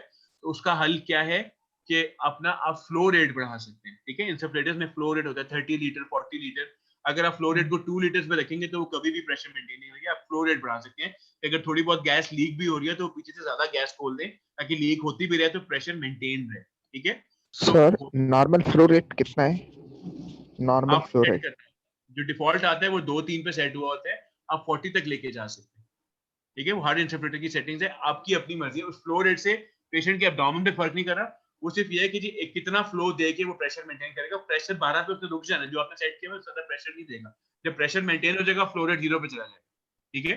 तो ज्यादा फ्लो रेट का फायदा ये होता है कि अगर कहीं से मेरी पोर्ट में लेट से पोर्ट का रबर खराब है, वो गैस लीक कर रहा है, ठीक है। अब वो लीक इतना कर रहा है कि वो 2 से 3 लीटर पर मिनट गैस वहां से लीक हो जाती है, तो मैं फ्लो रेट को अगर 6-7 लीटर कर दूंगा तो वो 2-3 लीटर लीक होती भी रहेगी, तो मेरे एब्डोमेन को कोलैप्स नहीं होने देगा। उधर 3 लीटर निकल रही लेकिन पीछे से 5 लीटर आ रही है, एब्डोमेन डिस्टेंडेड रहेगा, ठीक है। तो ये फ्लो रेट का फायदा होता है। गैस लीक होती रहे कोई बात नहीं, CO2 ये एब्डोमेन लीक होती रहे एटमॉस्फेयर में, कोई मसला नहीं है, मेरी स्पेस नहीं जाया होनी चाहिए, ठीक है। सो पहले देखें कि पोर्ट सारी ओपन तो नहीं है, कोई कहीं से गैस लीक तो नहीं हो रही। अगर कोई रबर लीक है तो उसका कैप या उसका स्टॉप को जो है उसको फिक्स करें। क्या पता इंसफलेटर जो है उसका पाइप में कोई प्रॉब्लम है, उसका पाइप चेंज करें। CO2 तो कहीं से लीक नहीं हो रही, उसको चेक करें, ठीक है। आखिरी चीज सबसे इंपॉर्टेंट, कई दफा पेशेंट जाग चुका होता है, ठीक है। When the patient is awake, इतना प्रेशर क्रिएट करता है कि वो सारा का सारा जो है ना हवा ब्लॉक होना शुरू हो जाती है और लीक होना शुरू हो जाती है, ठीक है। सो एब्डोमिनल मसल्स अगर टाइट हो जाएंगे तो कभी भी स्पेस क्रिएट नहीं होगी, ठीक है। You have introduced a varus needle successfully and created a sufficient pneumoperitoneum. Now you introduce the telescope and there is no picture on the monitor. नजर कुछ नहीं आ रहा, ठीक है। तो क्या प्रॉब्लम है? मॉनिटर खराब है। कनेक्शन का प्रॉब्लम हो सकता है, लाइट सोर्स का प्रॉब्लम हो सकता जब है। मैंने बाहर निकाला था तो मुझे चीजें नजर आ रही थी, जब मैंने अंदर डाला तो नजर नहीं आ रहा, ठीक है। पहली चीज ये होता है आपकी लाइट सोर्स ही ऑफ, ठीक है। क्योंकि लाइट सोर्स अगर ऑफ है बाहर कमरे में, क्योंकि रोशनी थी तो उस कैमरे में फिर भी कुछ ना कुछ नजर आया था, एब्डोमेन के अंदर क्या नजर नहीं आ रहा है, इसका मतलब है कि वो जो टेलीस्कोप आपने उसके ऊपर अटैच किया वो लाइट नहीं प्रोड्यूस करी, उसका प्रॉब्लम हो सकता है, ठीक है। कैमरे का प्रॉब्लम हो सकता है, मॉनिटर का प्रॉब्लम हो सकता है, केबल कनेक्शन का प्रॉब्लम हो सकता है, लाइट सोर्स ऑफ हो सकती है, लाइट केबल फॉल्टी हो सकती है, लाइट की सेटिंग्स जो होती है मिनिमम मैक्सिमम लाइट हो सकता है मिनिमम पे सेट हुई हो, या एब्डोमिनल कैविटी में ब्लड इतना ज्यादा है इसकी वजह से क्लियर नहीं आ रहा है, क्योंकि ब्लड जो है वो सारी लाइट को एब्जॉर्ब कर लेता है, ठीक है। तो सारी प्रॉब्लम्स हैं, इन सबको आइडेंटिफाई करेंगे तो कंट्रोल करेंगे। Finally you have a picture but the picture is of poor quality, या ब्लरी पिक्चर आ रही है, इसका क्या रीजन है? वाइट अंदर से बैलेंस का भी स्टीम सेटिंग का भी हो सकता है। इलेक्ट्रोकॉटरी यूज करने की वजह से इसमें हो सकता है कि आपका जो लेंस था between camera and the telescope उसको क्लीन नहीं किया किसी ने, ठीक है। तो स्टाफ का काम था कि वो कैमरे को अलग साफ करती, टेलीस्कोप को अलग साफ करती, आगे से साफ है, पीछे जहाँ पे दोनों का कनेक्शन है आपस में वहां पे सफाई नहीं है। हो सकता है कैमरा आपने फोकस ना किया हो, ठीक है। So camera out of focus हो सकता है, टेलीस्कोप की टिप्स डर्टी हो सकती है, कैमरा हेड डर्टी हो सकता है, या वर्स्ट केस सिनेरियो में आपकी टेलीस्कोप डैमेज हो सकती है। टेलीस्कोप के अंदर फाइबर ऑप्टिक वायर्स होती हैं, अगर वो डैमेज हो जाएंगी तो आपका इमेज जो है ना वो लाइट भी लूज करेगा और वो ब्लर भी हो जाएगा, ठीक है। सो ये सारी प्रॉब्लम्स हो सकती है। अगर जो लाइट सोर्स की केबल है वहां पे पानी आ जाएगा तो उससे लाइट कम हो जाएगी, उसकी वजह से भी आपका इमेज जो है वो ब्लर हो सकता है, ठीक है। केबल बिल्डिंग अगर खराब है या अगर आपका कनेक्शन विद द मॉनिटर खराब है तो उसकी वजह से भी इमेज खराब हो सकता है। तो सारे रीजन, ठीक है। अच्छा, अब लैप्रोस्कोपिक जहां करेंगे वहां कॉम्प्लिकेशंस तो होंगी, ठीक है। सो कॉम्प्लिकेशन में क्यों होती है? जब आप एक्सेस कर रहे होते हैं, जब आप न्यूमोपेरिटोनियम क्रिएट कर रहे होते हैं, उस टाइम पे इंजरीज हो सकती है। न्यूमोपेरिटोनियम इटसेल्फ की वजह से कॉम्प्लिकेशन हो सकती है, इक्विपमेंट हो सकता है, हो सकती है, ठीक है। सो चीज क्या है कि कॉम्प्लिकेशंस हर प्रोसीजर में होती है, ठीक है। सो कॉम्प्लिकेशन से नहीं होना, इंपॉर्टेंट चीज ये है कि जहां पे आपको लगे कि लैप्रोस्कोपिक प्रोसीड करना सेफ नहीं है, वहां पे आप कन्वर्ट कर दें ओपन में। यू हैव टू रिमेंबर कि conversion is not a complication, ठीक है। सो अगर मैं लैप कोली कर रहा था और मुझे ओपन में कन्वर्ट करना पड़ रहा है तो वो पेशेंट की बेस्ट इंटरेस्ट में है। उसकी एनाटमी मुश्किल थी, उसका हालात मुश्किल थे, उसको लैप्रोस्कोपिक प्रोसीड करके हीरो बनने का कोई फायदा नहीं है। उस हीरो बनने में आप जीरो ही होंगे क्योंकि आप कोई ना कोई कॉम्प्लिकेशन कर देंगे। So it's always better to convert. Conversion is not a complication, ठीक है। It's a safety strategy. Shoulder pain की हम बात कर चुके हैं, it is because of port देते हैं, मसल रिलैक्सेंस दें और ऐसा ऐसा उसको रिकाउंसिल करें कि ये CO2 ऐसे एब्जॉर्ब होगी, हो जाएगी, पेशेंट सेटल हो जाता है। सिरोसिस बन सकती है पोस्ट ऑपरेटिवली, ब्लीडिंग हो सकती है, पावल इंजरीज हो सकती हैं, CBD इंजरीज हो सकती हैं, वैस्कुलर इंजरीज हो सकती हैं। DVT क्यों ज्यादा होगा? क्योंकि वैस्कुलर स्टेसिस हो रहा होता है, IVC पे प्रेशर पड़ रहा होता है, IVC में ब्लड फ्लो नहीं हो रहा होता है, स्टेसिस हो रहा होता है। जितनी लंबी सर्जरी होगी उतने ज्यादा चांसेस है पेशेंट को। उसके अलावा पोर्ट साइड पे इन्फेक्शंस हो सकती हैं, पोर्ट साइड पे एम्फाइसीमा हो सकता है, पोर्ट साइड बाद में हर्नियास बन सकते हैं। तो ये सारी कॉम्प्लिकेशंस पॉसिबल हैं लैप्रोस्कोपिक सर्जरी में। So again, case scenario करते हैं। A 50-year-old mother of a medical student underwent a laparoscopic cholecystectomy under a poor vision, ठीक है। So दो कैमरा से एक कैमरा हमारा इतना अच्छा नहीं था, उस पर हमें एक कोली करनी पड़ गई, थोड़ा सा कैमरा बहुत पुराना किस्म का था। ड्यूरिंग सर्जरी पेशेंट की थोड़ी सी ब्लीडिंग हुई लिवर बेड से, अल्ट्रासोनिक डिवाइस से वो ब्लीडिंग आराम से कंट्रोल हो गई, हार्मोनिक मंगाया गया, ब्लीडिंग कंट्रोल हो गई, पेशेंट आराम से एक्सट्यूबेट हो गया, उसको व्हाट्सएप कर दिया, ठीक है। शाम को आप राउंड करने गए हैं तो शाम को राउंड पे आपने देखा कि पेशेंट की पल्स जो है वो 120 है और बीपी जो है वो 80/40 है, ठीक है। क्या हुआ? क्लिप लूज हो गया होगा सिस्टिक आर्टरी से, ठीक है। सो आपने ब्लीडिंग कंट्रोल किया अल्ट्रासोनिक डिवाइस से, ठीक है। सो ये रिलायबल नहीं होती, ठीक है। और खास तौर पे पुअर विजन में हो सकता है आपने प्रॉपर वेसल ना पकड़ी हो। So this patient is bleeding right now, ठीक है। हाइपोटेंसिव भी है, टैकीकार्डिक भी है, तो the patient is bleeding right now. क्या करना है? थिएटर में जाकर ओपन करेंगे। तो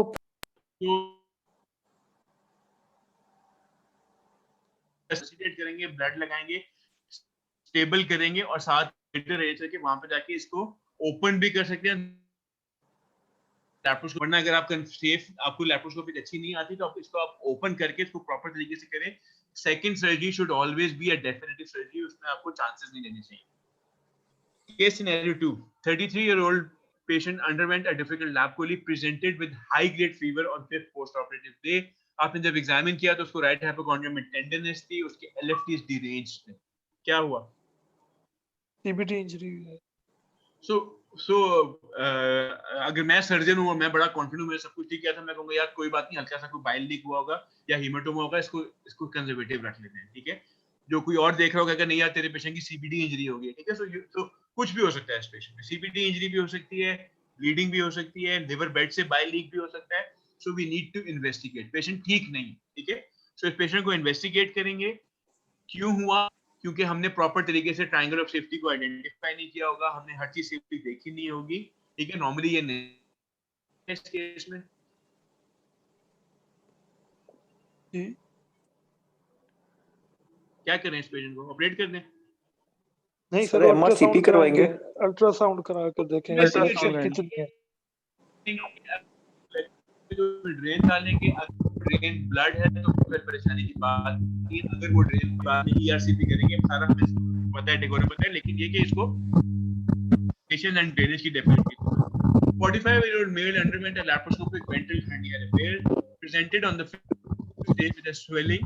The resident came rushing to you, speaking in your ears quietly. Sir उसको तो रिकरेंस हो गई है, ठीक है। तो क्या हुआ है?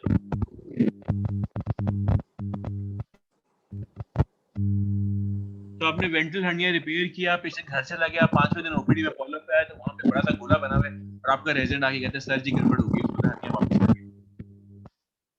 What do you think has happened?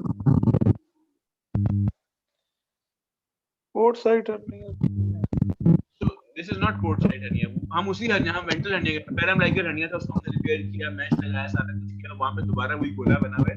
तो this is a seroma, ठीक है? क्योंकि जब आप mental hernias रिपेयर करते हैं तो आपको पूरी sac एक्सरसाइज नहीं कर सकते, sac सारी बड़ी पड़ी होती है. ये seromas बनते हैं, जो पेशेंट को भी यही लग रहा होता है कि पूरा बन गया, मेरा दोबारा बन गया. उसका बेस्ट तरीका ये होता है कि आप पेशेंट को रीअश्योर करते हैं, उसको स्टेराइल तरीके से सेरोमा को एस्पेक्ट करते हैं और हल्की सी प्रेशर ड्रेसिंग कर देते हैं ताकि वो कैविटी को ना फंसे. ठीक है?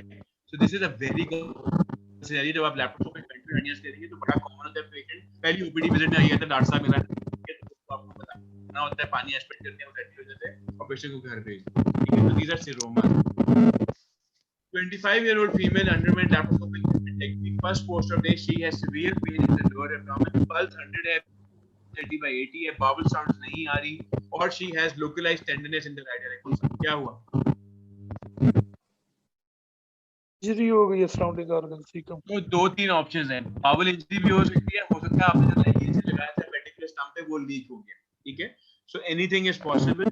तो अगेन दिस पेशेंट नीड्स री-एक्सप्लोरेशन. ठीक है? तो जब इसको री-एक्सप्लोर किया गया तो पता चला कि जो आपने इंट्राकॉर्पोरियल नॉट लगाई थी वो स्लिप हो गई थी. एक पॉसिबिलिटी है.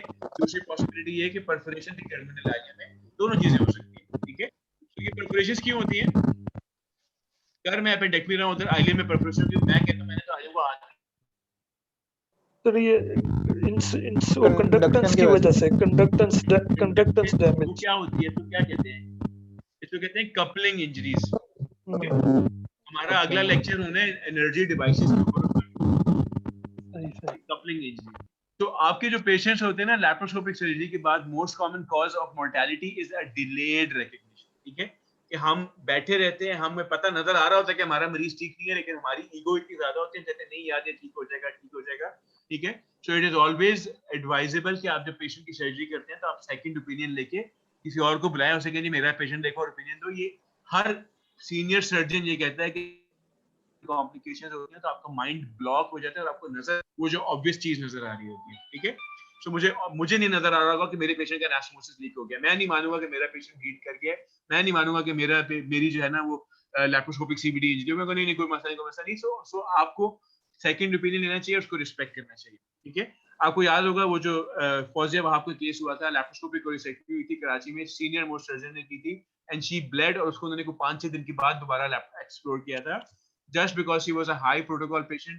ठीक है? सीनियर सर्जन था तो उनको यही खौफ था कि यार एमवी को दोबारा एक्सप्लोर करेंगे तो बड़ी बदनामी होगी या बड़ा शोर मचेगा, लेकिन नहीं करना चाहिए. ठीक है? सो अपनी ईगो को साइड पे रखना चाहिए. पेशेंट के बेस्ट इंटरेस्ट में जो चीज है आपको वो करनी चाहिए. ठीक है? पेशेंट आपको हमेशा साइंस दे रहा होता है कि सही डॉक्टर साहब कुछ गड़बड़ है, कुछ इग्नोर कर रहे होते हैं. ठीक है? So any patient who has tachycardia after surgery should not be ignored. Tachypnoea अगर हो रहा है, कोई ना कोई मसला है, पेशेंट अगर रेस्टलेस है, आपको कंफर्टेबल नजर नहीं आ रहा, एक्सप्लोर करें. पेशेंट को अगर फीवर होना शुरू हो गया, उसको देखें क्या प्रॉब्लम है, सीटी कराएं, कुछ भी करें. Find a reason why your patient is not behaving normally. ठीक है?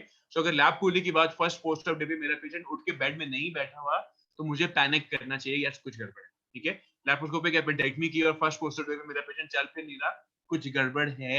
ये ना समझे कि वो पेशेंट ड्रामे कर रहा है, कोई नहीं तुम्हारा तो इतना अच्छा ऑपरेशन किया मैंने, उठो चलो. पेशेंट नहीं उठ रहा तो कोई गड़बड़ है. ठीक है? सो ऑलवेज, और वही टाइम में इंटरव्यू करेगा. जितना लेट करेंगे उतना बुरा उसका आउटकम होगा. ठीक है?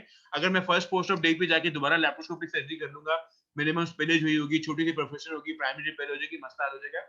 मैं जितना लेट करूंगा बाद में बचेगा जी पूरा फुल ब्लोन पेरिटोनाइटिस हो गया है, स्टोमा बनाना पड़ रहा है, नई मुसीबत है, वो और मुश्किल. अच्छा, ड्रेन जो है ना इज अनरिलायबल. ठीक है? सो आप कहें जी ड्रेन में कुछ नहीं आ रहा और मेरा पेशेंट ठीक नहीं है तो ब्लीडिंग कैसे हो सकती है? तो ब्लीडिंग हो सकती है. ड्रेन तो फौरन दो खून के कतरे आके उसके होल्स बंद करेंगे, क्लॉट से बंद होगी. Drain is unreliable. ठीक है? कभी भी ड्रेन पे रिलाई नहीं करना कि ड्रेन में कुछ नहीं आ रहा तो मेरा पेशेंट ठीक है. ड्रेन बहुत जल्दी ब्लॉक हो जाती है. Drain is a false sense of security. Drain पे रिलाई नहीं. A drop in blood pressure needs an OR, not blood. ठीक है? बड़ा इंपॉर्टेंट पॉइंट है. अगर माइनर प्रोसीजर किया और पेशेंट को पोस्ट ऑफ डे पे एकदम वो शॉक में चला गया, उसका बीपी ड्रॉप हो रहा है, तो this patient needs to go to the OR. इसको ब्लड दे के इंतजार करना जो है ना वो हल नहीं है. ब्लड जरूर दें लेकिन वो टाइम बाइंग के लिए जब तक थिएटर रिलीज नहीं हो रहा. ठीक है? सो ब्लड आंसर नहीं है. Blood is just a time buying measure. Answer इसका क्या है कि इस पेशेंट को दोबारा लैप्रोस्कोपिक या open exploration. So bowel injuries are जाती है, ठीक है ना, 0% तक पेशेंट्स में रिपोर्टेड हैं। 50% इंजरीज आर कॉज्ड बाय कॉर्टरी, ये कपलिंग की इंजरीज होती हैं, हम डिस्कस करेंगे बाद में। 70% इंजरीज आर नॉट रिकॉग्नाइज्ड इंट्राऑपरेटिवली, ठीक है, क्योंकि वो वहां पे इंजरी हो रही होती है जहां पे आप ऑपरेट नहीं कर रहे, जहां पे कैमरा देख नहीं रहा, उस बावल में इंजरी हो रही है जो व्यू में है ही नहीं, ठीक है। Single trocar side pain, abdominal distension, डायलिकोपिनिया, पेशेंट टिपिकल पैड नहीं करता, ठीक है। सो अनफॉर्चुनेटली जो लैप्रोस्कोपिक बावल इंजरीज होती हैं उसमें पेशेंट जो है ना वो टिपिकल पेरिटोनाइटिस के साथ नहीं प्रेजेंट करता। आपको 3-4 दिन बाद समझ आ रही होती है कि यार ये तो बावल इंजरी हुई है इसको, क्योंकि हल्का हल्का वो लीक हो रहा होता है, and somehow for some reason वो वाले सारे साइंस जो है ना थोड़े से लेट आते हैं पेशेंट्स में जिनमें लैप्रोस्कोपिक सर्जरी हुई होती है। Major vascular injuries although rare, Veress needle के साथ ज्यादा रिपोर्टेड है, एंड डायरेक्ट ट्रोकार इंसर्शन में ज्यादा रिपोर्टेड है, ओपन टेक्निक में कम रिपोर्टेड है, ठीक है। और अगर हो जाए तो 8% मोर्टेलिटी है, ठीक है। करना क्या है इसमें, आपने बिल्कुल वेट नहीं करना। अगर आपके ट्रोकार आपने डाला है उसमें से खून आना शुरू हो गया है, उस ट्रोकार का के ऊपर उंगली रख के उसको बंद करें, ट्रोकार निकालना नहीं। आप ट्रोकार निकालेंगे अंदर जो भी वेसल थी वो एब्डोमेन में ब्लीड करना शुरू कर देगी, ठीक है।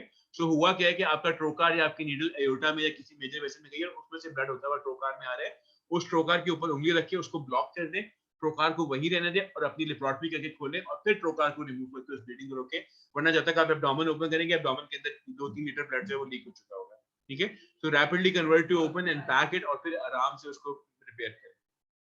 Do not remove the trocar or the needle and do not insufflate. Obviously उसको आप अगर आपने ट्रोकार डाला उसमें ब्लड आ रहा है तो फौरन उसके अंदर गैस नहीं लगानी, समझ जाए गड़बड़ होगी उसको फौरन ओपन करें। So surgical principles क्या है laparoscopic surgery के? Meticulous care in the creation of pneumoperitoneum, controlled dissection of adhesions, adequate exposure, avoidance and control of bleeding, avoidance of organ injury, avoidance of diathermy damage। वो कैसे करते हैं वो हम अगले के। Vigilance in the post-operative period, ठीक है। ये आप लोगों का काम है, जब आप कॉल पे होते हैं तो you have to be careful. A simple lap chole can bleed, a simple lap chole can have a duodenal perforation, a simple lap chole can have a colonic perforation. आपने कॉल पे pick करनी है, ठीक है। कुछ नई चीजें आई हैं लैप्रोस्कोपिक सर्जरी में, सिंगल इंसिजन लैप्रोस्कोपिक सर्जरी जिसको सिल्स कहा जाता है, या सिंगल पोर्ट एक्सेस सर्जरी, या लैप्रो एंडोस्कोपिक सिंगल साइड, ये सारे एक ही चीज के नाम है कि आप एक ही इंसिजन देके वहीं से 3-4 इंस्ट्रूमेंट्स इकट्ठे डाल के अपना काम करते हैं। So you're trying to reduce 4 ports to 1 port, ठीक है। नोट्स हमने डिस्कस कर लिया, ट्रांसवेजाइनल कोलेस्टेक्टमी, ट्रांसवेजाइनल एपेंडिक्टोमी हो रही है बहुत जगहों पे। फिर एंडोस्कोपिक सर्जरी थी जिसमें सेप्स का शायद आपने नाम सुना, जो वेरिकोज वेन्स के लिए करते थे कि आप लेग की स्किन में इंसिजन देके सबक्यूटेनियस फ्लेम में जाके जितनी भी आपकी ट्रिप होती क्या कहते हैं उनको, जो ट्रिब्यूटरीज होती हैं, जो वेन्स होती हैं, उसको आप क्लिप एंड क्लिप करके बीच में से काट देते थे ताकि वो खत्म हो जाए सारी की सारी, ठीक है। रिसेंटली एंडोस्कोपिक थायराइडेक्टमी शुरू की है लोगों ने, थ्रू द एक्सिला जाते हैं और ऑपरेट करते हैं, ठीक है। सो एंडोस्कोपिक थायराइड सर्जरी की ना 2 अप्रोचेस हैं, एक है थ्रू द एक्सिला, ठीक है, आप एक्सिला और ब्रेस्ट के थ्रू पोर्ट्स डाल के स्किन में टनल करके नेक में जाके वहां से थायराइडेक्टमी कर देते हैं, ठीक है। और जो रिसेंटली शुरू हुई है it is through the oral cavity, ठीक है। सो आप दांतों के सामने और लिप के नीचे यहाँ पे इंसिजन देते हैं और स्किन के साथ साथ ट्रैवल करते हैं, नेक में जाते हैं, मसल्स को डिवाइड करते हैं, थायराइड तक पहुंचते हैं और थायराइडेक्टमी कर देते हैं, और एंड पे पेशेंट की नेक पे कोई स्कार नहीं होता, ठीक है। और ये दोनों अप्रोचेस से पूरे कोरिया में भी सर्जरीज हो रही हैं, जापान में भी हो रही हैं, वियतनाम में हो रही हैं, बहुत ज्यादा सर्जरीज वहाँ पे सारी इसी तरह हो रही हैं। Waste is slow to pick these up, अभी वहाँ पे शुरू नहीं, पाकिस्तान में 1-2 सर्जन हैं जो ये कर रहे हैं।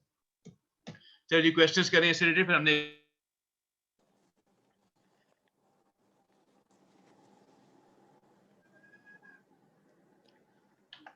सर कोलिसिक्सेक्टमी या फिर appendectomy Laparoscopic pregnant surgery- lady में कैसे करेंगे? किसमें sir pregnant Pregnant patient lady में जो है तो रिकमेंडेशन क्या? जी सर। तो प्रेग्नेंट पेशेंट में जो कॉन्सेप्ट है ना कि प्रेग्नेंट पेशेंट लैप्रोस्कोपिक सर्जरी नहीं हो सकती, दैट हैज चेंज, ठीक है। थर्ड ट्राइमेस्टर में भी लैप्रोस्कोपी की है, लेकिन ऑब्वियसली थर्ड ट्राइमेस्टर में स्पेस कर सकते हैं। थर्ड में थोड़ा सा इशू है, थर्ड में आपको अगर करनी पड़ भी जाती है तो आपको पोर्ट्स ऊपर डालनी पड़ेंगी, लेकिन it's going to be a very difficult job, ठीक है। सो फर्स्ट और सेकंड में डेफिनेटली आप आराम से जो है ना लैप्रोस्कोपिक सर्जरी कर सकते हैं। थोड़ा सा जो है ना वो आपकी जो पोर्ट प्लेसमेंट, आप कैमरा डाल के देखेंगे कि आपका सीकम कहाँ पुश हुई है, उसके हिसाब से आप अपनी वर्किंग पोर्ट्स डालेंगे। कैमरा नहीं डालेगा, सुपरम लाइक आप कैमरा डालेंगे और काम करेंगे। Thank you sir. Sir past papers में सर एक सवाल बड़ा आता है अर्गोनॉमिक्स के बारे में कि जी। रोबोटिक एओर्टिक सर्जरी कर रहे हैं या हार्ट सर्जरी रोबोटिक हो रही है, तो उसके अंदर फ़ायदा क्या है? एर्गोनॉमिक्स का है या 3D व्यू का फ़ायदा होता है? उसमें रोबोटिक्स का क्या ये अभी नहीं ज़्यादा मेरी बात है ना, एडवांटेज? रोबोटिक में एर्गोनॉमिक्स सबसे बड़ा फायदा यही है, आपके व्यूज बेहतर है, ठीक है, आपके हाथ नहीं थक रहे, ठीक है, आप पेशेंट के ऊपर खड़े होकर टेढ़ी मेढ़ी एंगल से काम नहीं कर रहे, आप काम कर रहे हैं like you are playing an Xbox game, ठीक है, आपके हाथ में 2 कंट्रोलर्स हैं, 2 नॉब्स हैं, बटन्स हैं, आप उन नॉब्स के साथ काम कर रहे हैं, ठीक है। सो वो छोटी छोटी नॉब्स ही होती हैं, छोटे से वो लीवर से होते हैं, उन लीवर से आप काम कर रहे होते हैं सामने बैठ के, आपके हाथ टेबल के ऊपर आपने हाथ रखे और आप उससे काम कर रहे हैं ना, आपके हाथ थक रहे हैं ना आपकी शोल्डर्स थक रहे हैं, ठीक है, और काम उधर रोबोट पेशेंट पे कर रहा है, मूवमेंट आप यहाँ पे कर रहे हैं, मूवमेंट वो वहां पे नहीं, ठीक है। So robotics is ergonomically more comfortable as compared to laparoscopic, ठीक है। फिर रोबोटिक्स के जो कैमरास हैं वो उनका एंगल जो है ना, रोबोट का जो कैमरा है वो उल्टा भी रहता है, वो हर तरफ रोटेट हो जाता है, तो आपके एंगल्स बेहतर हैं, ठीक है। आपने अगर इंटीरियर एब्डोमिनल वॉल पे सूचरिंग करनी है तो वो लैप्रोस्कोपिक करना बहुत मुश्किल है, रोबोटिक करना बड़ा आसान है, ठीक है, क्योंकि उसमें आपके हाथों को घूम के टेढ़ा नहीं होना पड़ रहा, वो रोबोट के हाथ टेढ़े हो रहे हैं, आपको स्क्रीन पर जमीन नजर आ रहा है, आपको सीधा एंगल नजर आ रहा है, आप आराम से वही उसी तरह देख के आराम से काम कर रहे हैं। So economically robot is superior to laparoscopic surgery. और विज़न का भी है, इम्प्रूव्ड विज़न? क्योंकि वो रोबोट्स वैसे कैमरास बहुत अच्छे हैं, लेकिन ऐसा है कि वही कैमरास लैप्रोस्कोपिक में नहीं है, लैप्रोस्कोपिक में भी वही 3D कैमरा सारे आ चुके हैं। सो विजन इम्प्रूव इस वजह से जरूर है कि आपके, क्योंकि एंगल चेंज करके आप जब एंगल को मोड़ते हो तो आपकी इंस्ट्रूमेंट उसके साथ खड़े होते हैं, विजन इसलिए आप काम कर सकते हैं उस एंगल में, ठीक है। सो अगर मैं एग्जांपल देता हूं कि पेल्विस में जाके मैंने प्रोस्टेट पे काम करना है जो इंटीरियर वॉल के ऊपर है, सो मैं नीचे जाके जब कैमरा मोड़ के ऊपर देखूंगा तो नजर तो मुझे आ रहा है चाहे वो लैप्रोस्कोपिक है, लेकिन लैप्रोस्कोपी में मेरे इंस्ट्रूमेंट उस मोड़ के ऊपर एब्डोमिनल वॉल पे काम नहीं कर सकते, ठीक है। सो विजन इसलिए बेहतर है कि वो जब आप रोबोट में कैमरा मोड़ते हैं तो आपके इंस्ट्रूमेंट भी साथ मुड़े होते हैं, तो आपको ऐसी लग रहा था कि जब जैसे देख रहे हो, उल्टा वाला इफेक्ट आपको आपके लिए नहीं है क्योंकि आप कंसोल पे बैठे हैं आराम से।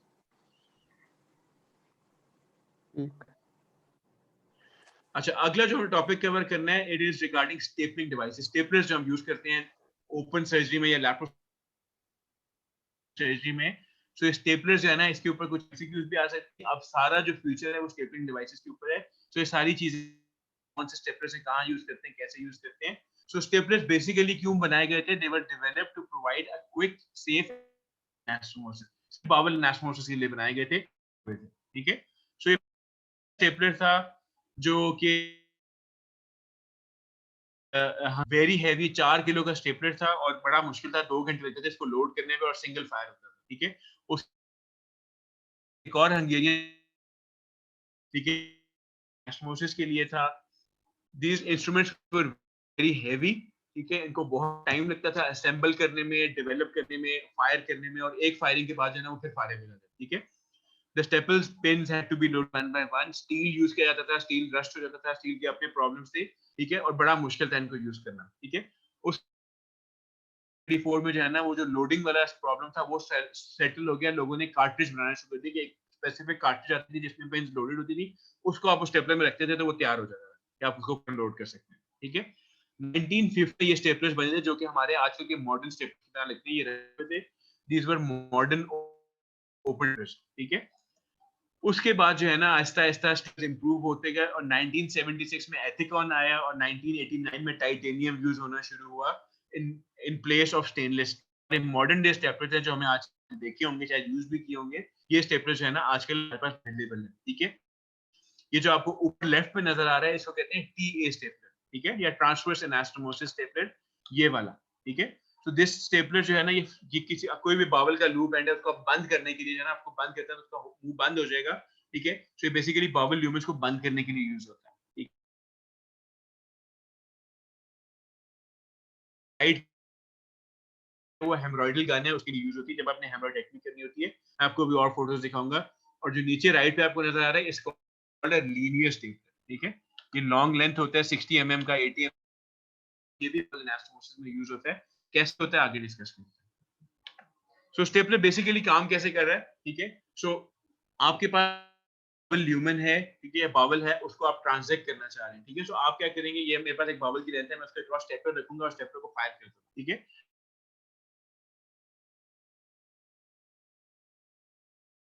वो स्टेपलर की आपकी एक आवाज रो, बहुत कट दो कट के रो, आ रही है। तीन रो इधर फायर की और काट देता है, ठीक है। अब ठीक आ रही है जी, आवाज बेहतर होगी अब? जी अब जी थोड़ी सर। बेहतर है। ओके, सो हो क्या रहा है कि ये जो है ना पे 3 स्टेप ठीक है। सो अगर मेरे पास एक बाउल है और उसको मैं ट्रांजैक्ट करना चाह रहा हूँ तो बड़े आराम से ट्रांजैक्ट हो जाएगी। स्टेपलर इधर से बंद करेगा, बीच में से कट करेगा एंड स्टेपल ट्रांजैक्शन जिसमें मुझे कोई स्टूचर यूज नहीं करना पड़ा और मेरी बाउल ट्रांजैक्ट हो गई है। तो वो काम जिसमें मुझे 10 मिनट लगने थे कि मैं कैंची से उसको काटता और फिर स्टूचर से उसको बंद करता, वो मेरा एक आधे मिनट के अंदर अंदर काम हो गया, ठीक है। सो ये तो है ट्रांजैक्शन। सो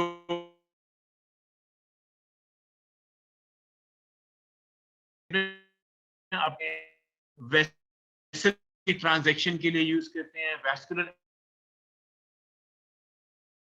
स्टेपलिंग डिवाइस उसके होगा, स्टेपलर यूज कर रहे हैं।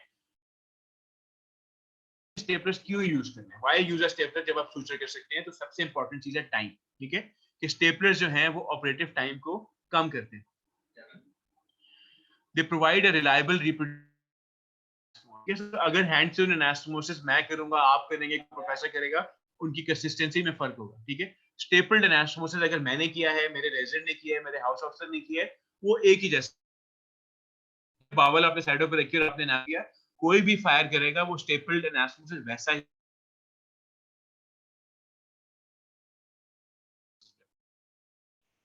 एक और फायदा क्या, बावल लूमेन ओपन ही नहीं होता। अब जो मैंने स्टेप बावल ट्रांजैक्ट किया उसमें कोई ओपन नहीं हुआ, कोई इन्फेक्शन कम होगी, ठीक है। So when you are working with stress, contamination कम है, इन्फेक्शन कम है। They minimum tissue trauma by minimal handling, ठीक है। सो ना मैंने बावल को पकड़ पकड़ के टांके होगा, ना उसकी वजह से आईएस होगा, ना डिलेड रिकवरी होगी। Technically difficult anastomosis have been made easier, ठीक है। अगर आपको इसोफेगो जज करना पड़े, हैंड्स ऑन अजाब है। अगर आपको कोलो एनल एनास्टोमोसिस करना पड़े, हैंड्स ऑन बहुत मुश्किल है, ठीक है। तब से ये सर्कुलर स्टेपलर्स आए हैं, सारे डिफिकल्ट एनास्टोमोसिस जो क्या कहते हैं ये पेल्विस में है या ऊपर हाइटस के पास है, सारे एनास्टोमोसिस अब आसान हो गए जब से ये सर्कुलर स्टेपलर्स आए हैं, ठीक है। They make laparoscopic bowel resections and anastomosis possible, ठीक है। So laparoscopy में बावल की रिसेक्शन और बावल का एनास्टोमोसिस पहले पॉसिबल नहीं था, क्योंकि जब आप laparoscopic बावल काटेंगे और फिर उसको टांकों से जोड़ने की कोशिश करेंगे तो it's very difficult and very time consuming. So अब स्टेपलर्स के साथ जो है ना वो सारे काम बड़े इजीली हो जाते हैं, आपको किसी उसका टाइम भी बच जाता है और आपको कुछ स्पिलिज भी नहीं होती उसके अंदर। So you want to use a stapler to achieve quick hemostasis, easy and secure closure of large vessels, close the tissue in a simple and reliable manner. Is the anastomosis more secure? क्या laparoscopic anastomosis open से ज्यादा secure है? इसका कोई answer नहीं है, कोई proof नहीं है, ठीक है। बहुत सारी स्टडीज हुई हैं, laparoscopic stapled anastomosis versus sutured anastomosis में ज्यादा फर्क नहीं है, they are both as good, ठीक है। तो कुछ लोग कहते हैं ना कि स्टेपलर में लीकेज के चांसेस ज्यादा हो जाएंगे, तो ऐसा नहीं है, ना ही ये कि स्टेपलर जो है वो ओपन से बेहतर है, दोनों चीजें नहीं है, ठीक है। कॉम्प्लिकेशन रेट्स रिड्यूस हो जाती हैं, इसमें भी डिबेट है। कुछ लोग कहते हैं ये लैप्रोस्कोपी जो स्टेपल्ड एनास्टोमोसिस करते हैं उसमें ट्रैक्शन ज्यादा आ रही होती है, उसमें प्रॉब्लम ज्यादा होती हैं, उसमें और इश्यूज हैं। तो इश्यूज जरूर हैं, इट्स नॉट लाइक हर चीज में आप स्टेपल यूज करेंगे तो आसान होगा, उसकी कॉम्प्लिकेशंस बढ़ भी जाती हैं, लेकिन इस पे भी डिबेट है। कॉस्ट इफेक्टिवनेस पे भी इश्यू है कि स्टेपलर्स बहुत महंगे हैं, जब आप स्टेपलर्स यूज कर रहे होते हैं आप पेशेंट को कॉस्ट पड़ रही होती है। लेकिन अगर आप टेक्निकली देखें, जब आप when the patient has to pay for everything, जब आप स्टेपलर से काम कर रहे होते हैं तो आप टाइम बचा रहे होते हैं, ठीक है। सो जब आप प्राइवेट सेक्टर में ऑपरेशन कर रहे होते हैं तो एवरी आवर आप थिएटर चार्जेस पे कर रहे हैं, ठीक है। हर आवर के आप 10-15 हज़ार थिएटर को दे रहे होते हैं। अगर आपका 1 घंटा स्टेपलर यूज करने से बच जाता है और उसके पीछे आपको 10-15 हज़ार का स्टेपलर यूज करना पड़ रहा है, तो पेशेंट के हाथ में एक तो कॉस्ट का भी इशू ना पड़ा, बिकॉज आपने वहां से कॉस्ट बचा ली, और पेशेंट की रिकवरी भी जल्दी हो रही है, उसका हॉस्पिटल स्टे भी कम हो रहा है। तो टेक्निकली स्टेपलर कहीं जगहों पे कॉस्ट इफेक्टिव भी हो जाते हैं। सो जब आप जो स्टेपलर है ना, आपका स्टेपलर के अंदर जो पिन्स होती हैं वो इस तरह लोडेड पड़ी होती है, ठीक है। और जब आप उसको फायर करते हैं तो it is suppose to go into this form, इस शेप में, उसको बी शेप में उसको चले जाना चाहिए। This B shape is what is recommended कि बी शेप में उसको बंद होना चाहिए। सो स्टेपलर की ना कुछ हाइट्स आती हैं, ठीक है। So depending on tissue thickness आपने उसके हिसाब से स्टेपलर यूज करना है, ठीक है। सो अगर मैंने किसी बावल को स्टेपल ऑफ करना है तो बावल के लिए मैं ब्लू कार्ट्रिज इस्तेमाल करूँ, ठीक है। सो अगर मेरी बावल की थिकनेस है 1 mm जो कि नॉर्मली होती है, तो 1 mm थिकनेस पे जब स्टेपलर फायर किया जाएगा तो वो प्रॉपर बी कॉन्फ़िगरेशन उसकी बनेगी, ठीक है। अगर मेरी बावल होती थिकन, ठीक है, या जैसे स्टमक की वॉल होती है, अगर मैं स्टमक वॉल पे ये ब्लू कार्ट्रिज यूज करूंगा तो ये देखो ये बिल्कुल प्रॉपर बी नहीं बन रहा, स्टेपलर बंद नहीं हो रहा, ठीक है। और अगर मैं और ज्यादा थिक टिश्यू के ऊपर इस ब्लू कार्ट्रिज यूज करूंगा तो वो तो बिल्कुल ही फायर नहीं करेगी, ठीक है। सो आपने टिश्यू थिकनेस के हिसाब से कार्ट्रिज यूज करनी होती है, ठीक है। सो व्हाइट इज फॉर वेसल्स, ठीक है, वेसल्स की थिकनेस 0.5 या 1 mm से कम होती है। सो व्हाइट पे, वेसल्स पे आप व्हाइट कार्ट्रिज यूज करेंगे, बावल पे आप ब्लू कार्ट्रिज यूज करेंगे, स्टमक या गैस्ट्रिक पे आप ग्रीन कार्ट्रिज यूज करते हैं। तो उसी के हिसाब से कलर्स को मैच किया गया कि vessel and white, bowel and blue, gastric and green, ठीक है। तो आप उस तरह कलर्स यूज करते हैं, आप टिश्यू थिकनेस के हिसाब से उसका कलर्स यूज करते हैं, ठीक है।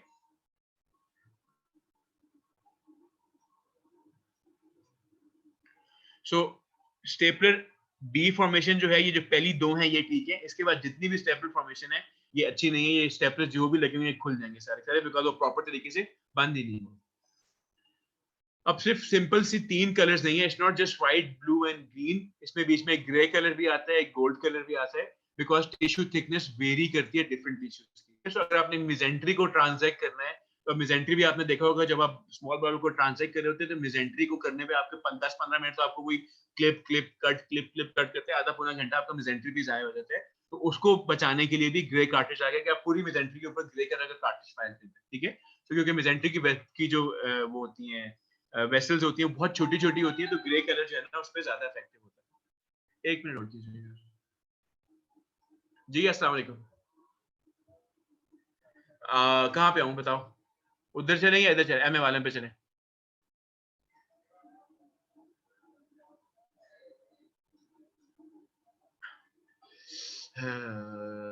मन के खाना है हाँ वही इस हाँ बिल्कुल सही है। तो कहाँ चले?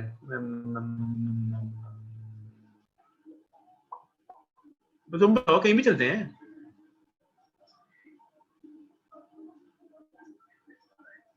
हाँ मुझे पता है, देसी खाना है कि बलैती खाना है?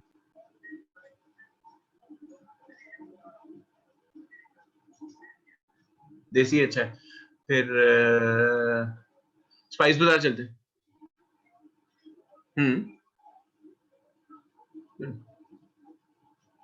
एमए वाला, हाँ एमए वाला डन हो गया। चलो मिलते हैं कितने बजे? हाँ 8 बजे डन। नहीं नहीं नहीं नहीं, हाँ हाँ मुंह उठा के जाना है। हाँ। किधर? वो तो 50 लोग भी तो 50 गए होंगे ना तुम लोग। 3 लोगों पे क्या उन्होंने कहना है? और कौन है? कोई और भी है? चलो ठीक है, ओके जी। Grey, white, blue, gold and green, ठीक है। सो ग्रे जो है वो मिजेंट्री के लिए, व्हाइट जो है वो वेसल्स के लिए, ब्लू और गोल्ड जो है वो स्टमक के लिए, सॉरी ब्लू बावल के लिए, गोल्ड एंड ग्रीन जो है वो स्टमक के लिए, ठीक है। स्टमक की थिकनेस जो है ना वो डिफरेंट एरियाज पे डिफरेंट थिकनेस है, इसलिए स्टमक के ये डिफरेंट किस्म के स्टेपलर्स है, ठीक है। सो स्टमक का प्रॉब्लम क्या है कि स्टमक की थिकनेस जो फंडस पे है वो बिल्कुल स्मॉल बावल की तरह है, जो बीच में है वो थोड़ी सी थिकनेस बढ़ जाती है, और जो एंट्रम की थिकनेस है वो और ज्यादा, ठीक है। सो नॉर्मली जब आप स्लीव गेस्ट्रेक्टमी करते हैं, जब आप बावल की स्टमक की सेक्शन कर रहे होते हैं बेरियाट्रिक सर्जरी में, सो आप डिफरेंट किस्म के स्टेपलर यूज करते हैं। You start with green, then you move to gold and then you move to blue, ठीक है। सो पहले 2 आप ग्रीन स्टेपलर लगा रहे होते हैं, फिर आप 2 गोल्डन लगाते हैं, फिर आप 2 ब्लू लगा रहे होते हैं। तो आप डिफरेंट थिकनेस के हिसाब से वो लगा रहे होते हैं ताकि प्रॉब्लम ना हो, ठीक है। सो इसी वजह से इंपॉर्टेंट है कि आपको अपने टिश्यू पता होना चाहिए जहां पे आप आवाज नहीं आ रही सर। म्यूट आ रही है आपको? अमीन आपको बाकी लोगों को आवाज आ रही है? यस सर आ रही है। चलिए मैं फिर से रिपीट करता हूँ। सो आपके जी पास सर। जो स्टमक है ना, स्टमक की थिकनेस वेरी करती है across its entire length. Fundus की हाइट कम है और थिकनेस कम है। Fundus is just like small bowl, ठीक है। जो upper part of the stomach है, जो mid part of the stomach है वो थोड़ा सा थिक होना शुरू होता है, उसकी थिकनेस 2.3 mm तक चली जाती है। और जो डिस्टल पार्ट है वो जो एंट्रम होता है, क्योंकि वहां पे सारी ग्राइंडिंग हो रही होती है फूड की, उसकी थिकनेस और ज्यादा होती है, ठीक है। सो फॉर एन एग्जांपल, अगर आपने स्लीव गेस्ट्रेक्टमी करनी है तो उसमें जब आप स्टेपलर्स यूज करते हैं तो आप नीचे एंट्रम से स्टेपलर शुरू करते हैं, तो एंट्रम पे जो आप स्टेपलर लगा देते हैं वो ग्रीन कलर का आप लगाते हैं, उसके बाद आप गोल्डन लगाते हैं, उसके बाद आप ऊपर जब आते हैं फंडस पे तो फिर आप ब्लू कलर का लगाते हैं, ठीक है। So this is how you decide कि आपने कौन सी थिकनेस पे कौन सा कलर यूज करना है। सो इसके लिए इंपॉर्टेंट है कि आपको पता होना चाहिए कि आप जिस टिश्यू पे स्टेपलर लगा रहे हैं उसकी थिकनेस कितनी है।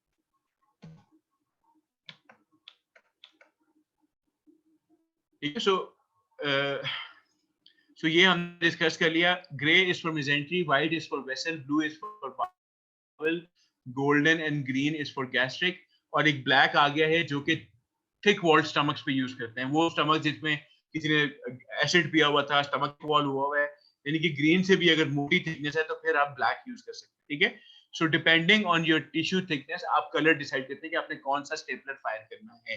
ठीक है। और ये विद एक्सपीरियंस आपको समझ आया था, जब आप टिश्यू होल्ड करते हैं आपको अंदाजा आता है कि मैंने इस पे कौन से कलर का कार्ट्रिज लगाना है। ठीक है। ये सारे पाकिस्तान में अवेलेबल है, सारे लोग यूज करते हैं, तो आपको खुद डिसीजन लेना होता है कि जी यार अब ब्लू खोलो, अब ग्रीन खोलो, अब ब्लैक खोलो, कि आपने क्या लगाना है। और चेंज हो गई है मार्केट में ना, आप एक नई टेक्नोलॉजी आई है, इसको ट्राई स्टेपल टेक्नोलॉजी कहते हैं, जिसमें नए कलर्स आ गए हैं, जिसमें ये ब्राउन और पर्पल दो कलर्स आए हुए हैं। ठीक है। सो इनमें क्या हो रहा है कि इनमें जो है ना ओवरलैप है स्टेपलर्स का, थोड़ा सा डिफिकल्ट कॉन्सेप्ट है, मैं आपको आगे अगली साइड पे दिखाता हूँ। so, इसमें अब क्या हो रहा है कि जो आपका स्टेपलर है ना, उसमें जो 3 स्टेपल्स थे, उन तीनों स्टेपलर्स की हाइट अलग अलग कर दी गई है। ठीक है। सो आपकी जो सेंटर वाली पेन है उसकी हाइट जो है ना वो व्हाइट वाली है, जो साइड उसके बाद वाली पेन है उसकी हाइट जो है वो ब्लू वाली है, उसके बाद वाली जो पेन है उसकी हाइट जो है वो ग्रीन वाली है। ठीक है। सो आपके पास 3 डिफरेंट हाइट्स के स्टेपल्स हैं जो कि फायर हो रहे हैं। ठीक है। अब इससे फायदा क्या होगा कि जब आप इसको स्टमक पे या किसी भी चीज से फायर करते हैं, तो अगर इस स्टेपल लाइन में कोई भी वेसल आएगी तो वो ये वाली जो चीज है उस वेसल को पकड़ लेगी, और जो आउटर वाली दोनों चीजें हैं वो उस टिश्यू को होल्ड कर लेंगे। So any thickness of tissue पे आप इसको यूज कर सकते हैं। ठीक है। सो जो पर्पल है वो बेसिकली ब्लू और ग्रीन दोनों की जगह पे आप एक सिंगल पर्पल यूज कर सकते हैं, बिकॉज ये ब्लू वाला भी काम कर रही है और ये ग्रीन वाला भी काम कर रही है। जो आउटर लेयर है वो ग्रीन का काम कर रही है, जो बीच वाली है वो ब्लू का काम कर रही है। सो ब्लू और ग्रीन बजाय दो में चूज करने के आप आराम से सारा पर्पल लगा सकते हैं। ठीक है। इसी तरह ये जो गोल्डन है ये बेसिकली व्हाइट और ब्लू के बीच का एरिया, कि जहाँ पे आपने वेसल्स या मेसेंट्री को करना है तो वहां पे आप ये वाला ब्राउन यूज कर सकते हैं। जहाँ पे ज्यादा थिक टिश्यूज हैं ग्रीन और ब्लैक के बीच में आप ये वाला ब्लैक वाला ट्राई स्टेपल यूज कर सकते हैं। So this is just a variation of what is available in the market. ये मार्केट में ये भी अवेलेबल है। आजकल ज्यादातर सर्जन ये पर्पल वाले प्रेफर करते हैं क्योंकि इसमें ब्लीडिंग के चांसेस कम होते हैं, बिकॉज वेसल्स भी बंद हो रही होती है साथ साथ। ठीक है। सो जब हम स्टमक को ट्रांसजेक्ट करते हैं और हम सिर्फ ग्रीन वाले स्टेपल्स लगा रहे होते हैं, उससे टिश्यू तो अच्छा अप्रोक्सीमेट होता है, लेकिन उसमें छोटी छोटी वेसल्स होती है वो ऊज करती रहती है, उसको फिर बाद में हमें स्टिच करना पड़ रहा होता है। पर्पल में ये चीज खत्म हो गई है कि आपकी एक स्टेपल लेयर उन्होंने बीच में ऐसी भी दे दी है कि कोई वेसल बीच में आएगी वो उसको भी पकड़ लेती है।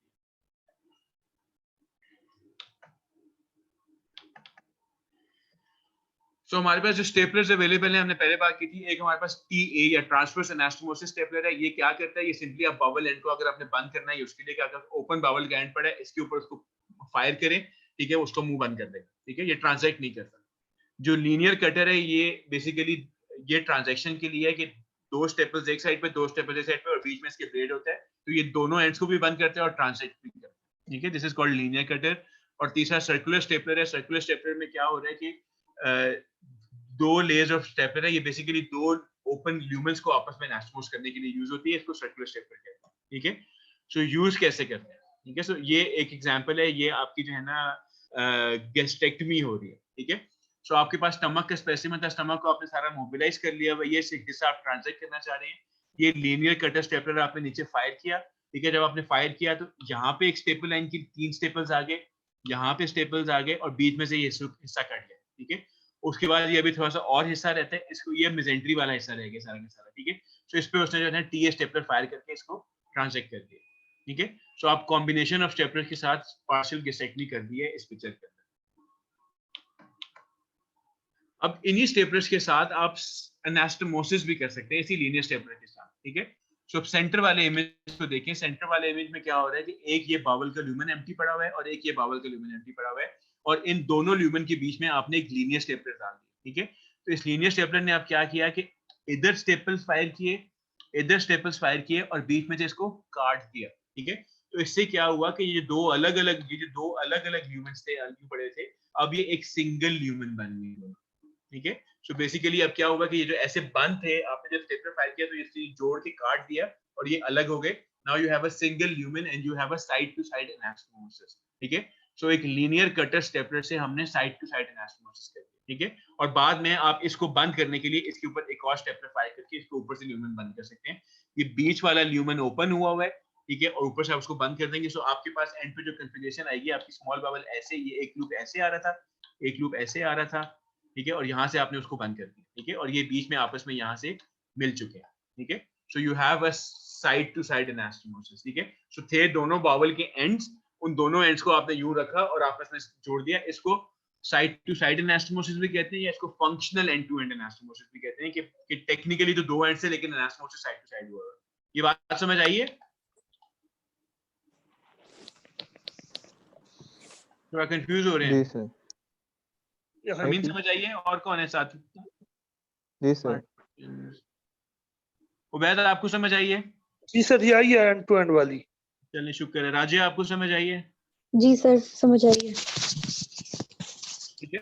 अच्छा, दूसरा जो है ना, अब ये सर्कुलर स्टेपलर यूज हो रहा है। सर्कुलर स्टेपलर में क्या हो रहा है कि आप एंड टू एंड एनास्टोमोसिस करते हैं, ठीक है। सो आपका जो सर्कुलर स्टेपलर का एक पार्ट होता है उसको एनविल कहते हैं, ठीक है।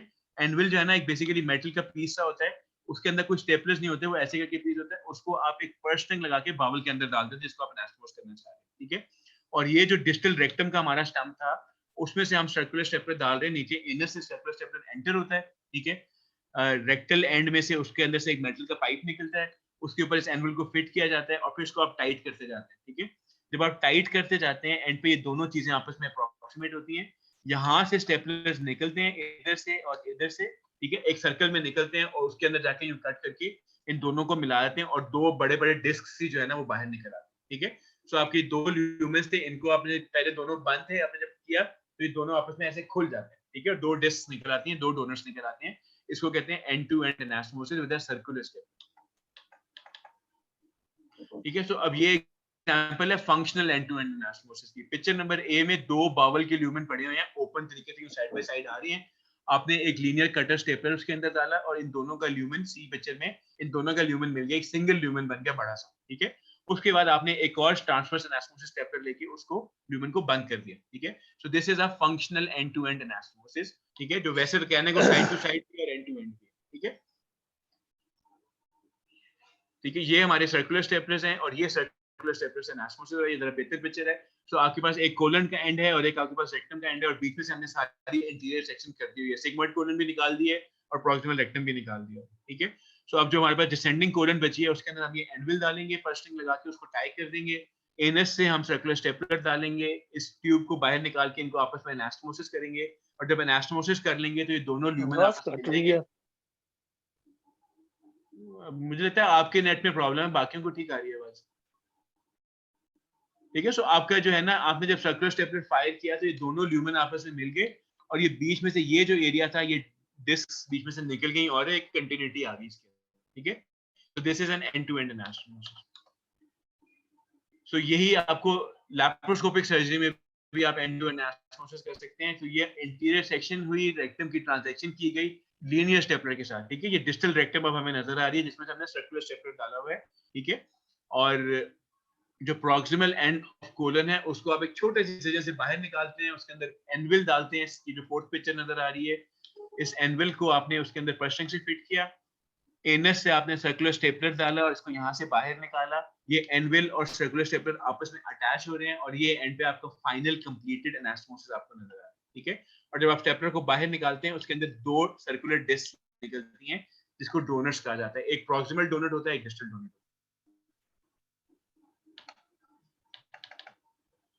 सो ये स्लीव गैस्ट्रेक्टमी हो रही है जिसमें आप स्टमक सारा ट्रांसैक्ट कर रहे हैं विद स्टेपलर, ठीक है।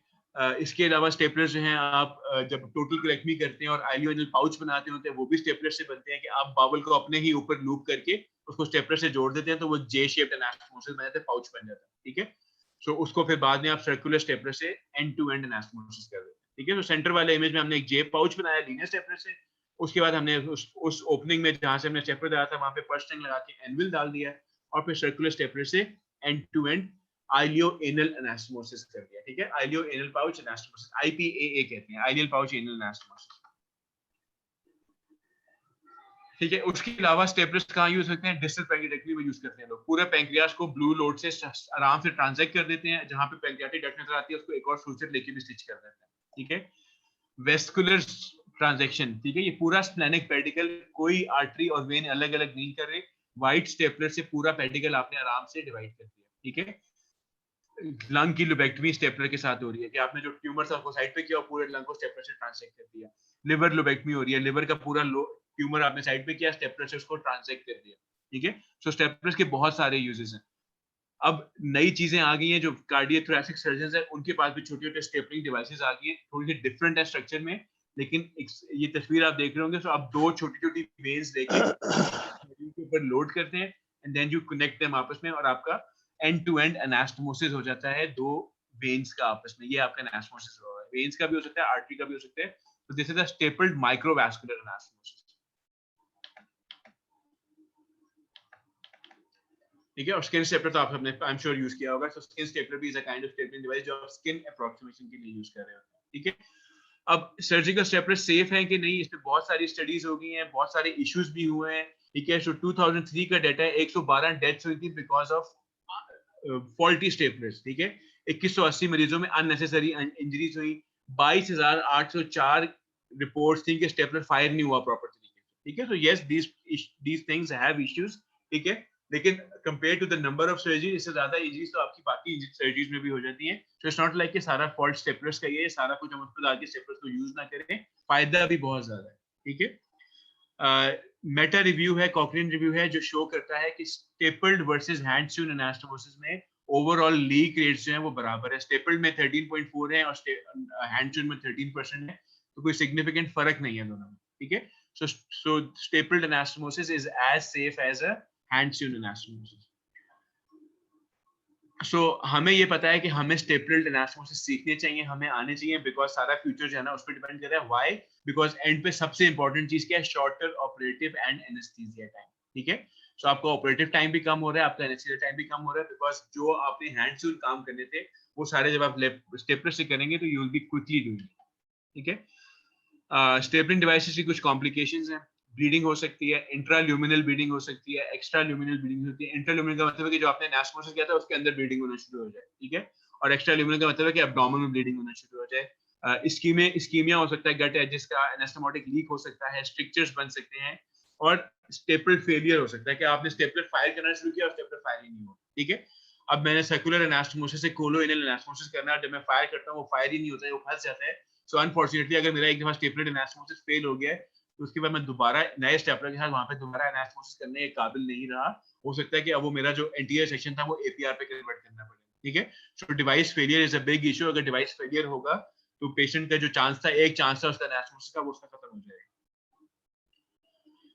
सो स्टेपलर्स में जो ब्लीडिंग होती है, वन बाय वन कॉम्प्लिकेशंस करके ना, ब्लीडिंग कब होती है? अगर आप प्रॉपर तरीके से स्टेपलर इस्तेमाल नहीं करते, अगर आप थिन टिश्यू पे थिक वाला स्टेपलर इस्तेमाल कर रहे हैं, ठीक है। अगर मैं स्मॉल बावल को ग्रीन स्टेपलर से काटूंगा वो डेफिनेटली ब्लीड भी करेगी, वो लीक भी करेगी, ठीक है, क्योंकि वो प्रॉपर तरीके से बंद ही नहीं हुई थी, स्टेपलर उसके प्रॉपर बंद ही नहीं हुए, ठीक है।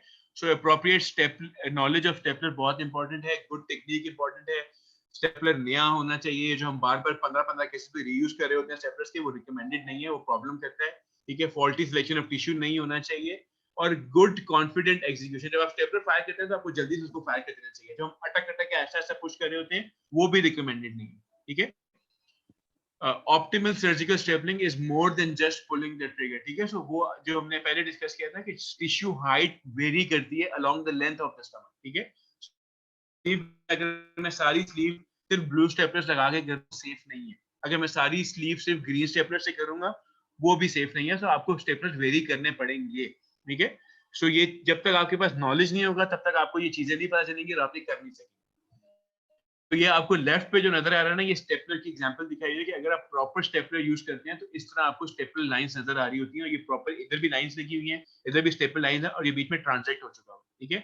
अगर मैंने पतला स्टेपलर यूज किया होता, लेट्स से ब्लू लगना चाहिए था, मैंने व्हाइट यूज किया, तो क्या होगा कि स्टेपलर सारे के सारे खुल गए, ठीक है।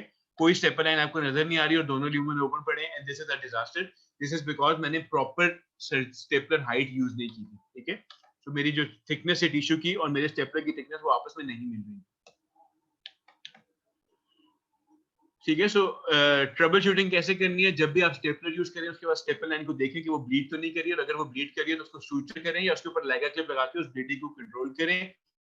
इंट्राल्यूमिनल ब्लीड को भी आप असेस कर सकते हैं, उसको आप देख सकते हैं। वो जो फंक्शनल एंड टू एंड एनास्मोसिस किया था, जब आप एनास्मोसिस करते हैं तो उसका ऊपर वाला ल्यूमेन बंद करने से पहले अंदर उसको इन्वर्ट करके देख लें कि अंदर वाली साइड पे ब्लीडिंग तो नहीं हो रही। फिर कुछ रीइंफोर्समेंट टेक्निक्स हैं, ठीक है, कि आपने जब स्टेपल फायर करनी है उसके बाद आप उसको अपनी स्टेपल लाइन को सूचर्स के साथ रीइंफोर्स कर सकते हैं, ठीक है। रीइंफोर्समेंट क्या होती है? रीइंफोर्समेंट जो है ना, कुछ ऐसी चीजें आती हैं जो स्टेपलर के ऊपर चढ़ा दी जाती हैं, ठीक है। सो इस पिक्चर में आपको ये स्टेपलर नजर आ रहा है जिसके ऊपर एक व्हाइट सा पेपर चढ़ा हुआ है, ठीक है।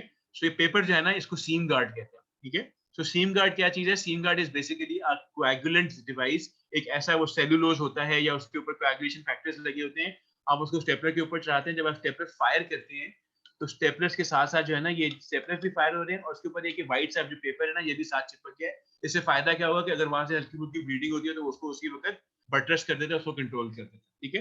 तो आप ये समझ लें कि इसके ऊपर आपने वो जो फिब्रिलार या सर्जिसेल आता है, ये आपने स्टेपल्स के ऊपर साथ फायर कर दिया उसके ऊपर, ठीक है। So this is one thing which is available in the market, ताकि अननेसेसरी ब्लीडिंग हो ही नहीं।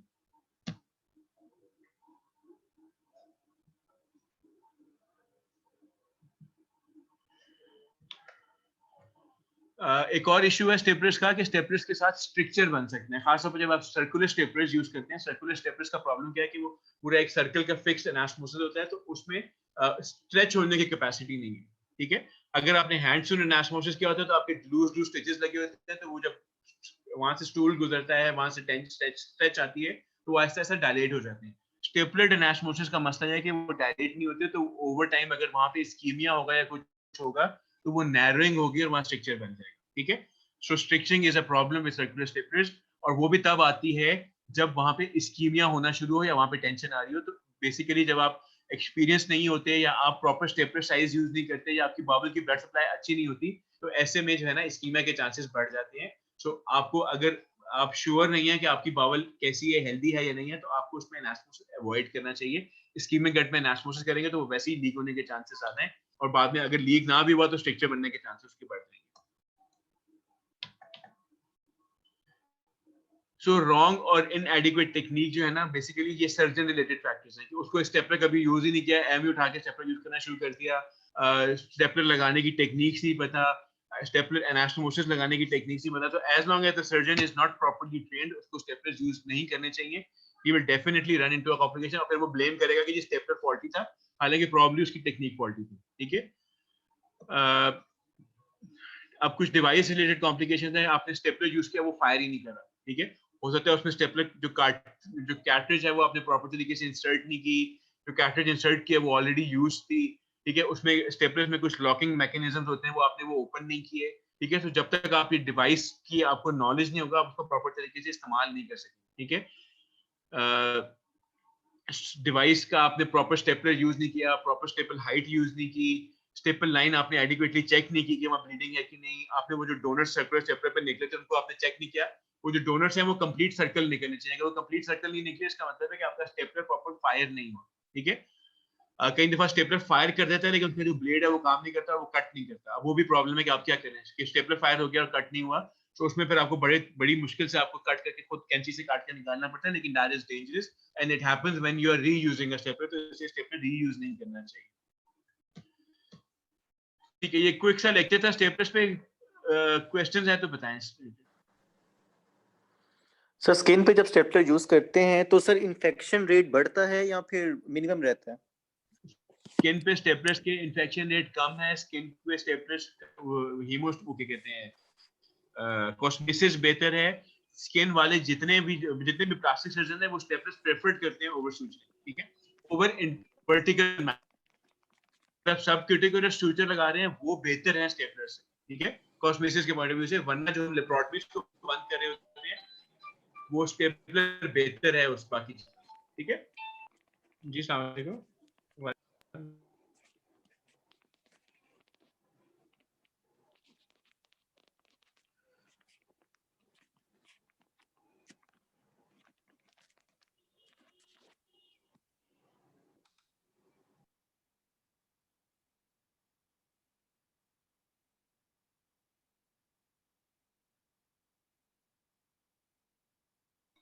जी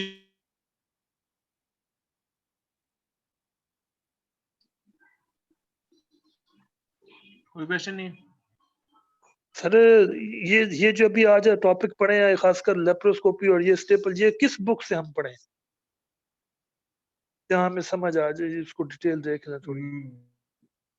उतना ही पढ़ लें और बाकी अच्छे सुन लें, काफी है। ठीक है, आपके वो जो एमसीक्यूज पास्ट पेपर्स में आते हैं वो काफी है।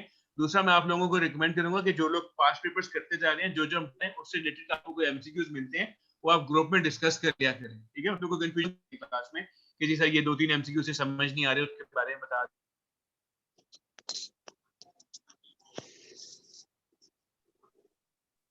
ये आपका सर नेक्स्ट लेक्चर में क्या पढ़ेंगे?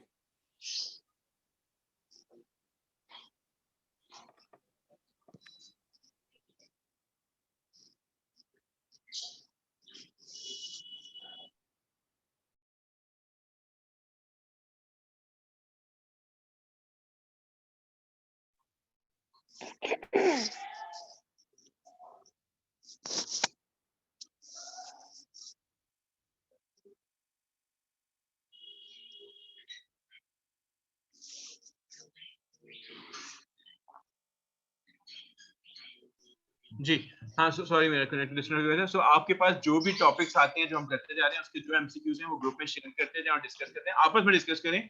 जहां कंफ्यूजन होगी वहां मैं इनपुट दे दूंगा आपको। ठीक है, सो जितने भी टॉपिक्स आपने हमें किए, ये जो लैप्रोस्कोपिक वाले आपके एमसीक्यूज हैं, सारे सारे एंगल्स वाले एमसीक्यूज आते हैं, वो सारे इसे आराम से कवर। ज्यादा बाहर जाने की जरूरत नहीं है, बेले एक्सेस करें। I hope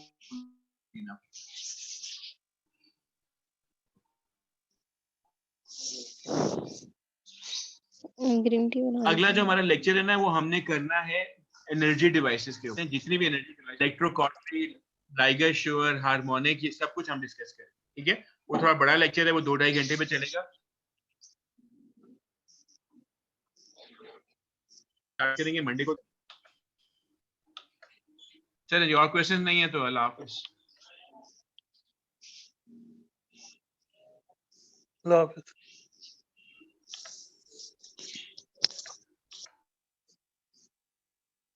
thank you sir.